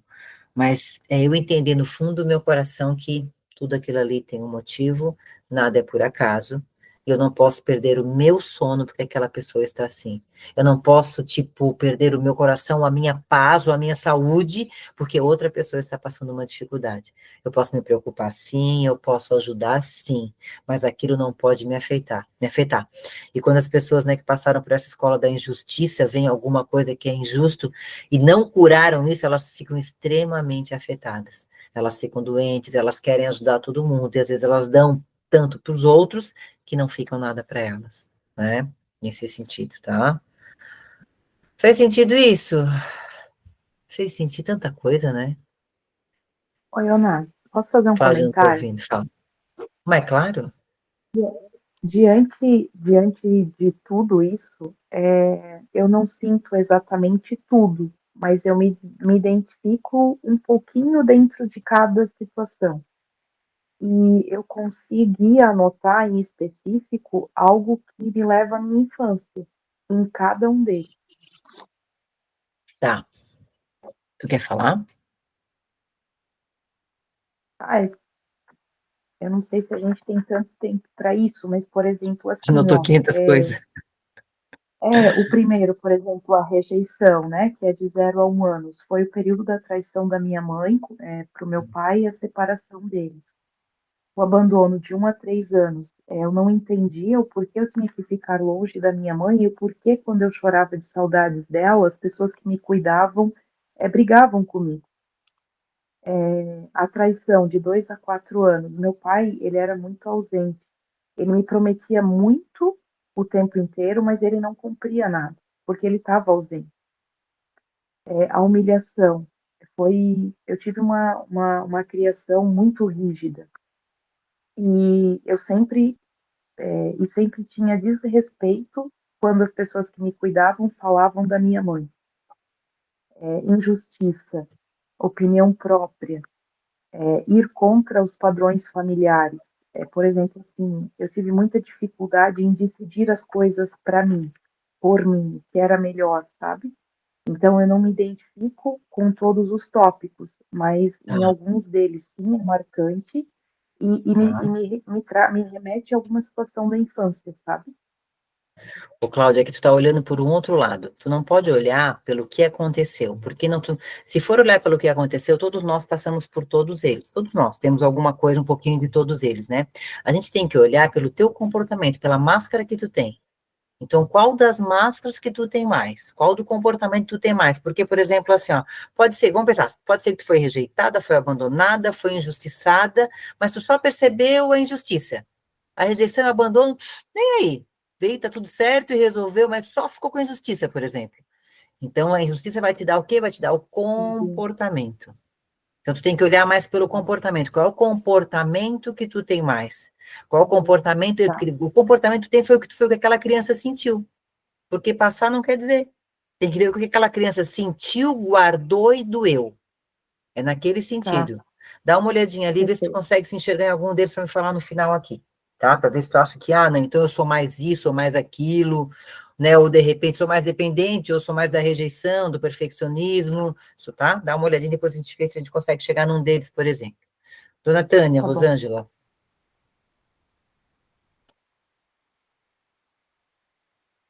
Eu também, Ana, tem coisas que eu tenho, que eu vejo assim como se tivesse características de um, de outro. Eu não peguei os itens da escola do abandono, mas eu me lembro de eu ter me sentido abandonada quando eu era pequena. Agora, eu não sei qual que vai ser o mais forte aqui, porque, por exemplo, eu sou uma pessoa perseverante. Agora, eu sou melhor trabalhando em equipe do que liderando. Eu tá? tenho uma Ô, coisa de dona Tânia, liderar, mas deixa eu eu não voltar faço lá, questão da deixa eu liderança. voltar ali na escola do abandono. Tá, a senhora falou no abandono, por exemplo, né? A senhora tem que pensar assim, por exemplo, se a senhora, por acaso, acha que passou pela fila do abandono, tem que ver se seu comportamento foi durante a vida. Porque pode ser que a senhora já curou tudo, então hoje não tem mais nada daquilo ali. Pode ser que, né? Porque o comportamento é uma coisa que muda, a gente vai passando, vai mudando, vai melhorando, vai Mudou transformando. sim, Ana. É, Até porque esses dias eu estava claro, me lembrando que claro, quando eu estava na escola primária, eu senti o abandono da mãe ali na questão quando nasceu a minha irmã. Mas a minha mãe era muito cuidadosa. E eu me lembro que quando eu fui para a escola primária, eu um dia queixei de dor de cabeça. Eu nunca queixava de nada, eu nunca ficava doente, não era manhosa, assim, de sentir as coisas. E eu disse que eu tinha tido dor de cabeça. Imediatamente a mãe marcou consulta e eu fui ao oculista e botei óculos, ganhei óculos e coisa. Então eu me senti tão cuidada, tão assim, tão legitimada na minha queixa e tudo mais. Então agora refletindo, realmente ali a questão do abandono foi aos 2 anos e 4 meses quando nasceu a minha irmã. Tá. Dona Tânia, o abandono, por exemplo, eu não botei aqui porque era muita coisa, mas o abandono, por exemplo, é o genitor do sexo oposto. Então, a senhora não pode sentir abandono quando é da mãe, só se foi o pai. Então, para sentir essa ferida do abandono forte, tem que ter sentido abandono do pai. Às vezes numa separação, às vezes um pai que vai embora, às vezes um pai que sim ficou mais com a outra irmã do que com a senhora, sim, pode acontecer. Não tem problema, tá? Eu tinha ciúme porque ele tinha uns dengos com a minha irmã que não tinha comigo, Hum, tá, daí pode né? ser, pode Ele ser. E, tinha. e daí, por exemplo, a questão dependente da vida pode ser dependente de várias coisas. A senhora pode ter sido dependente emocionalmente do seu marido. Não sei se a senhora se sentia assim ou Sim, não, né? Mas dependendo do sentido assim, dependente é assim, ó. Eu amo tanto aquela pessoa, eu amo tanto que eu não consigo viver sem. Claro, depois vai mudando, vendo, mas é como se a primeira coisa fosse assim: o amor é tão grande, eu preciso tanto daquela pessoa que eu não me vejo sem. Então, isso pode ser sim. uma dependência emocional, que levou disso por quê? Porque lá, quando nasceu a irmã, o pai olhou mais para a irmã, enfim, é mais afinidade ou não, não sei, né? Nesse Porque sentido, tá? quando eu estava na barriga, ele estava em Floripa, ele estava longe.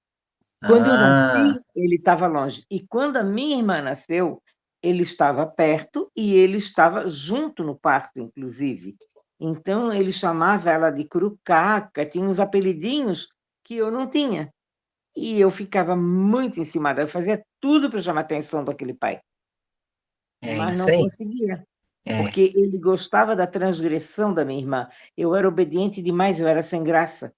Eu acho que ele gostava de que aquela pequena não valia um ovo, aquilo era tinhosa, ela fazia o que ela queria.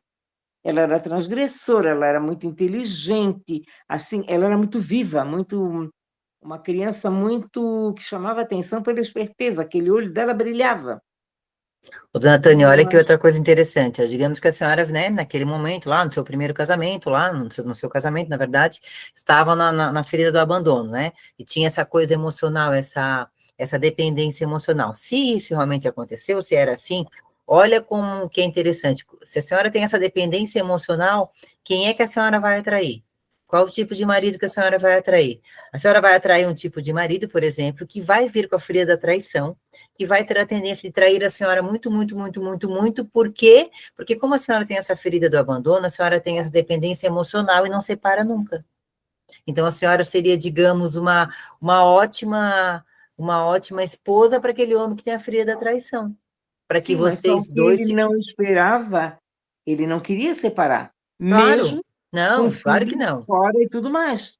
Ele não Uhum. queria ter o último minuto na frente do juiz, ele dizia, eu não quero separar, ela que quer. É isso aí. E É. Porque aqui, realmente, olha isso o aí maior medo, fecha. ó. Olha aqui a ferida da traição, ó. O maior medo é a separação. Mas ele tinha pânico da separação. Ele Pânico, pânico, é dizia: pânico, o é isso aí. filho eu assumo, ela eu não assumo. É, Ele é isso dizia aí. isso. E se a Eu disse: senhora não, meu amigo, aceitasse, comigo quem não sabe é estaria assim. até hoje com ele, e ele teria aceito, tudo certo, né? Enfim, né? Para Sim, ele era eu confortável, é acho isso aí. que Mas nem assim, ele. mas a senhora só saiu porque a senhora curou. A senhora só Aham. conseguiu sair porque a senhora curou. Curou porque doeu, curou porque feriu, curou da sua maneira, mas a senhora curou. Se a senhora não tivesse curado, tivesse naquela dor, a senhora estaria até hoje casada e passando, sei lá, pelo que tudo, Ah, não, é muita né? humilhação, tá doida? É, Escorpiana? De tapetinho? é, Não, sou é isso. muita areia para aquele caminhão, tá doido? Não. É isso, dona Tânia, é Antes isso. só do que mal acompanhada, o quê? Pode trair, se eu não cheirar. Se eu sentir cheiro de chifre queimado, eu estou fora. Tá, isso aí, muito bem. Nenhum homem, nenhum. Só teve um que ele que terminou comigo, que teve a honra de terminar comigo. Os outros todos eu que botei para correr. Tá certo, é Olha, isso aí. Rosângela, e aí? E a tua? O que que tu viu aí? O que que tu achou que é? Que eu tenho ainda um pouco de dependência emocional E, tipo, medo de ficar sozinha, assim, não é mais tanto, mas eu já tive bastante disso. E na humilhação, eu sempre me coloco para baixo, sempre acho que eu não sei fazer as coisas direito, No tipo, eu sou automático. meio Já inútil, vai no assim. automático, sempre se botando para baixo. E eu não consigo falar as coisas quando eu tenho que falar. E na injustiça é medo de não ser visto, Tá. de eu falar alguma coisa, as pessoas não me verem, alguma coisa Mas assim. tu vê o teu pai e tua mãe muito rígidos? Teu pai e tua mãe eram rígidos? A minha mãe era bastante. Bem Meu rígida. pai, Tua mãe era bem linha dura. do meu pai eu não sei muita coisa, porque como ele era de bebê, daí depois que minha mãe se separou, eu era pequena ainda, daí Quantos também anos não tu lembro. tinha quando tua mãe se separou? Mais ou menos. Eu acho que uns 4 para 5 anos Uns 4 para 5 anos, esse pai foi embora. foi. Depois tu não viu mais ele. Não, Tá bom, tudo bem. E não teve um abandono aí? Não tem essa dependência emocional que tu tem hoje, de repente, né? Que tu acha que tem hoje, não pode ser disso? Desse masculino que foi embora, e daí, de repente, pode ter algum medo aí profundo de perder, de ser abandonada, pode ter alguma coisa assim. Daí aquela coisa assim, eu preciso dele, sabe? Aquela coisa, aquele amor parece que ele é gigante, mas não é amor, é dependência, sim. né? Tá bom, então tá. Meninas, eu pergunto para vocês assim, ó. O que você veio fazer na sua família? Alguém quer me responder? O que você veio fazer na sua família? Se não tiver resposta, mas tá tudo bem. Fala, Cláudia, ela veio rindo já. O que que ela já tá rindo? Ser a ovelha negra, né? O que é ser ovelha negra, Cláudia? Ser sempre é do contra, fazer o contrário do que foi feito até aqui. Tá certo, tá bom, isso aí. Dona Tânia, Rosângela, tem alguma resposta para isso ou não? Eu não sei. Tá, Eu não tá. sei o que eu vim fazer, porque, segundo a minha irmã, ela diz que eu não me comporto como irmã mais velha. Eu não sei o que ela pensa que é uma irmã mais velha. Eu não sei se ela acha que é aquelas cocoroca que fica comandando a família inteira e Hum, decidindo o que cada um tem que fazer. uhum, Eu tenho o máximo de respeito pelo meu irmão, com os 10 anos a menos que ele tem da minha idade, mas é respeito, é carinho. Eu não tenho que palpitar a vida dele, eu não tenho que palpitar a vida dela, tá e não certo, quero ninguém palpitando na minha. tá Eu acho que a certo. gente se apoia, mas eu acho que tem que haver respeito. Então, eu não sei exatamente. Eu acho que a minha mãe engravidou porque ela queria muito ter filho, queria formar uma família, papapá, papapá. Não sei se com aquela ilusão que ela ia segurar aquele perigoso que ela tinha por marido, tendo filhos. Não sei se ela Pode achava ser, isso, né? pode ser Então, eu também, não tá? sei exatamente o que eu vim fazer. Tá bom, Mas, tudo na bem. verdade, eu não me sentia muito incluída, nem muito vista, nem quando era criança. Eu me sentia transparente em alguns momentos. Tá bom, tudo bem. Rosângela, tem alguma resposta para essa pergunta, não? Eu acho que eu vim para ser a mais cabeça da família. A mais equilibrada, sim? É, Tá, tá bom. Independente da resposta de vocês, se vocês em algum momento tiver essa resposta aí, é porque a situação está complicada. Se vocês acham que a minha missão é ajudar a minha família, a vida está pesada, sobrecarregada e a alma não aguenta mais, né? Nenhum de nós tem como missão ajudar a família, né? Ajudar, que eu digo no sentido de se tornar responsável. Agora eu vim, então agora minha mãe tem que ser feliz, meu pai tem que ser feliz, o meu irmão, meu primo, a minha tia. Não, isso é muito pesado. Ajudar é ajudar uma coisinha aqui, pontualmente ali, sim, é família, se precisa de ajuda, a gente ajuda, é claro, né? Mas ajudar não é transformar a vida deles em um fardo para nossas costas. A única missão da nossa família é ser quem a gente é.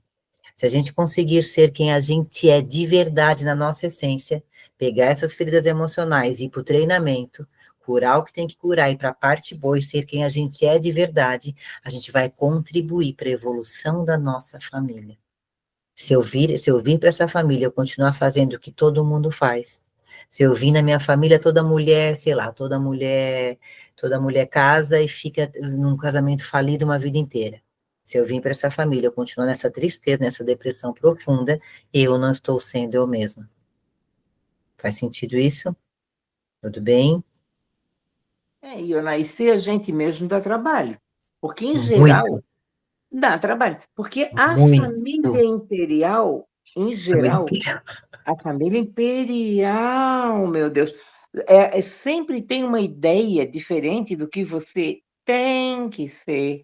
Por exemplo, quando eu pedi o divórcio, desabou o mundo. Uhum, Porque olha isso. mamãe, quando o papai saiu de casa e ela foi desquitada, que era uma coisa pejorativa, que ela tinha pavor quando ela tinha que dizer em algum órgão público a Nossa, situação dela de desquitada. Meu Deus, ela fazia de tudo para não dizer aquela palavra. Era é. uma coisa horrorosa. E, Era uma bem vergonha, né? repente, Antigamente era uma era vergonha, uma né? vergonha, era uma É, coisa terrível, era uma coisa para ela era terrível. E eu pedi a separação. Então foi um auê. Não teve um único cristão que é, desse apoio. é isso. Depois que a criatura veio, que saiu de casa, o meu irmão e minha cunhada vieram na minha casa, mudaram móveis, me ajudaram, assim, tipo, sabe, querendo me animar e tudo mais. Mas para manter aquele lago tranquilo, não interessava se eu estava feliz ou estava traída. Eles queriam É, manter a situação. E, é de isso. repente, aquela boca mole virou uma transgressora. 3 anos depois, estava namorando um homem mais jovem, indo para o baile municipal de Carmen Miranda, Escambau. O mundo da família imperial desabou. Foi um É isso choque na aí. realeza. A dona Tânia, então, já respondeu essa pergunta aqui, ó. Quais os padrões que você percebe na sua família? A dona Tânia, então, o padrão era esse, não podia separar. Não Não, tinha que separar, tinha que não, viver, não importa como, tinha que não. viver. Comer um caminhão de cacaca É, e ainda é, mandar buscar outro para não faltar. é isso aí. Tá. O Cláudio, Rosângela, tem algum padrão que vocês percebem claramente na família de vocês? Que as mulheres vêm passando, pode ser até uma doença, pode ser um comportamento, pode ser um trauma, pode ser várias coisas, uma dificuldade, que todo mundo passa essa dificuldade na família, né? Vem vindo lá da trisavó, da bisavó, da avó e para a mãe. Tem alguma coisa que vocês percebem? Eu acho que essa questão da lealdade familiar, sabe, Iona? Tipo, onde quem é mais novo tem que ficar sobre o jugo, sobre a ordem, sobre dos mais velhos, entende? Eu entendo que tem que haver a troca, mas na nossa família o padrão é esse: quem é menor, quem é mais novo, tem que servir quem é mais velho. Servir a ponto de deixar a sua vida e fazer pelo outro. É nesse sentido que tu fala em servir, né? Isso, De dar isso. todo o seu sangue, dar tudo pelo outro e tá bom, tudo bem. Rosângela, tem algum padrão que você percebe na tua? No momento não. Deu uma travadinha. Travou para vocês também?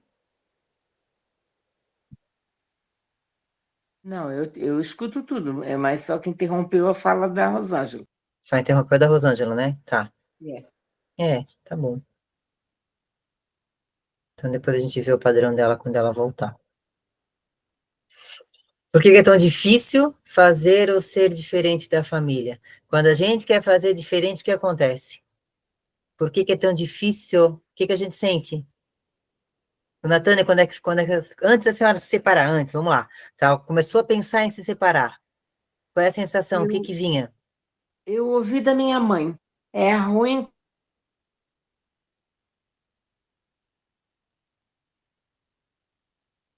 Travou? Oi, Ana.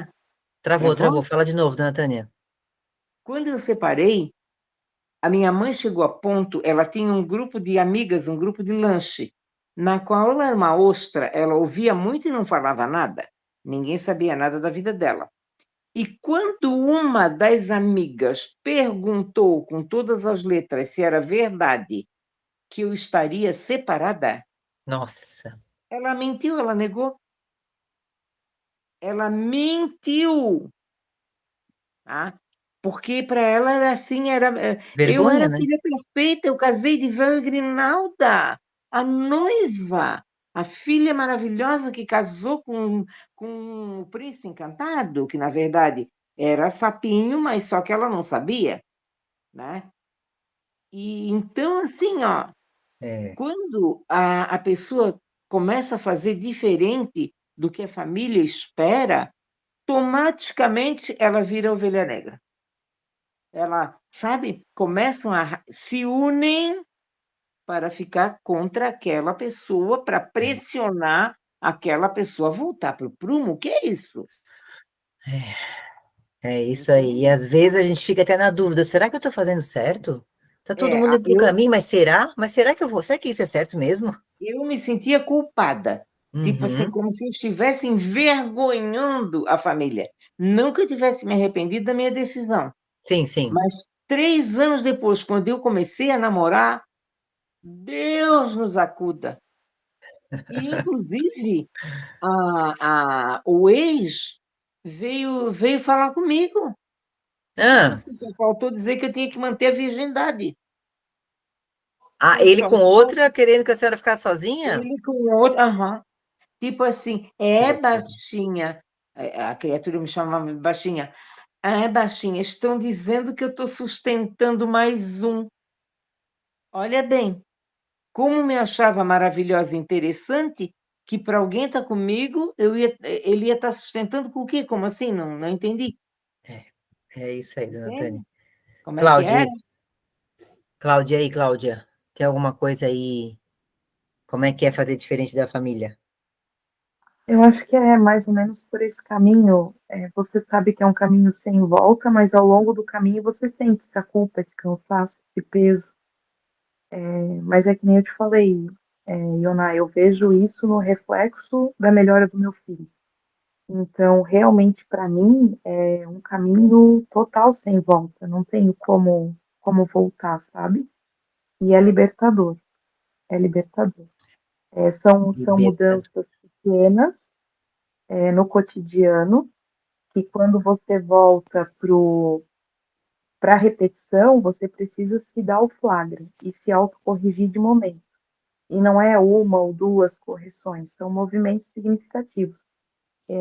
Eu olho para mim 4, 5 anos atrás, eu não me reconheço. Eu era uma pessoa totalmente explosiva, totalmente dependente, sem ação, sem, sabe? E hoje eu percebo muitas coisas que eu ainda preciso melhorar, que eu preciso olhar e resolver, mas por outras eu não me reconheço, de tanto que eu já consegui.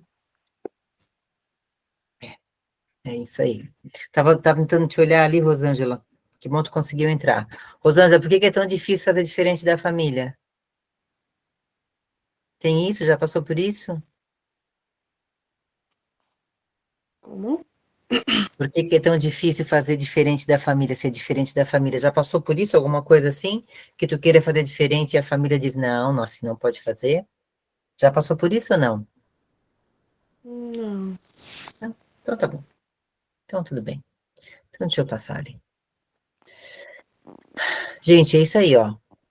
Tudo que a gente falou hoje, ou você muda, ou tudo se repete, né? Volta lá aquela primeira frase, né? Nós estamos com os mesmos problemas, né? Porque nós não estamos fazendo as nossas mudanças. A mudança é sempre interna, é sempre aqui. Nada vai mudar ao meu redor se eu não mudar aqui, né? Tu usou a palavra libertador, né, Cláudia? Eu imagino que a dona Tânia também deve ter sentido essa libertação quando se separou, quando voltou a namorar e se sentiu amada de novo. Amada, respeitada, né? Deve ter sido libertador. Não foi, Foi dona sim, Tânia? foi. Foi e eu não abriria a mão. E eu não me arrependo de nada do que eu fiz, não me arrependo e não voltaria atrás. Não voltaria mesmo. Não por teimosia nem nada, Uhum. mas quando eu olho para mim hoje e me vejo, essa sou eu. Aquela era a filha que a minha mãe queria, a Uhum. mulher que eu achava que o meu marido precisava, eu era a Uhum. mulher de um homem de sucesso, eu era uma vitrine de roupas caras e joias caras e tudo mais, fazendo o papel de uma mulher de um homem de sucesso. Era por aí.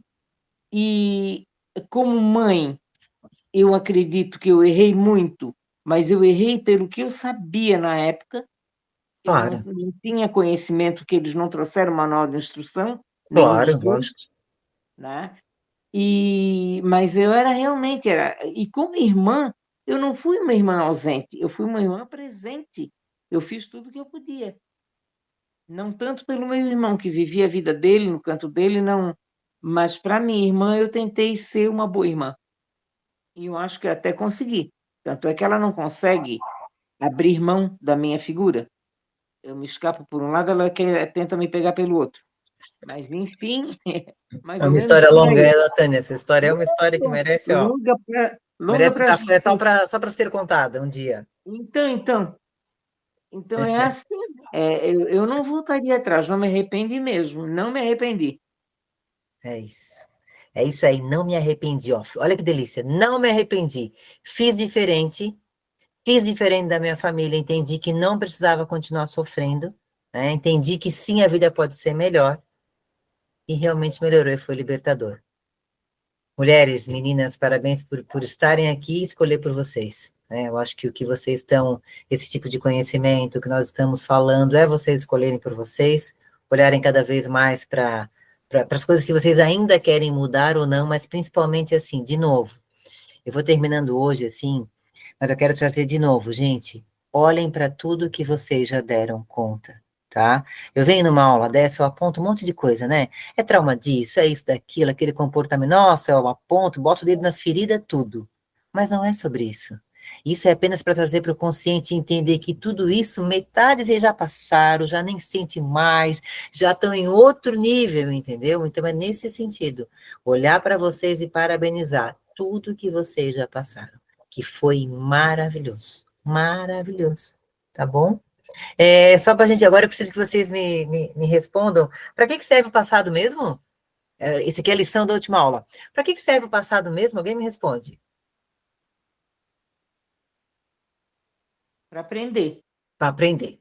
Tudo bem, dona Tânia? 10 com estrelinha. O presente, para que serve mesmo? para ser Para ser feliz. vivido.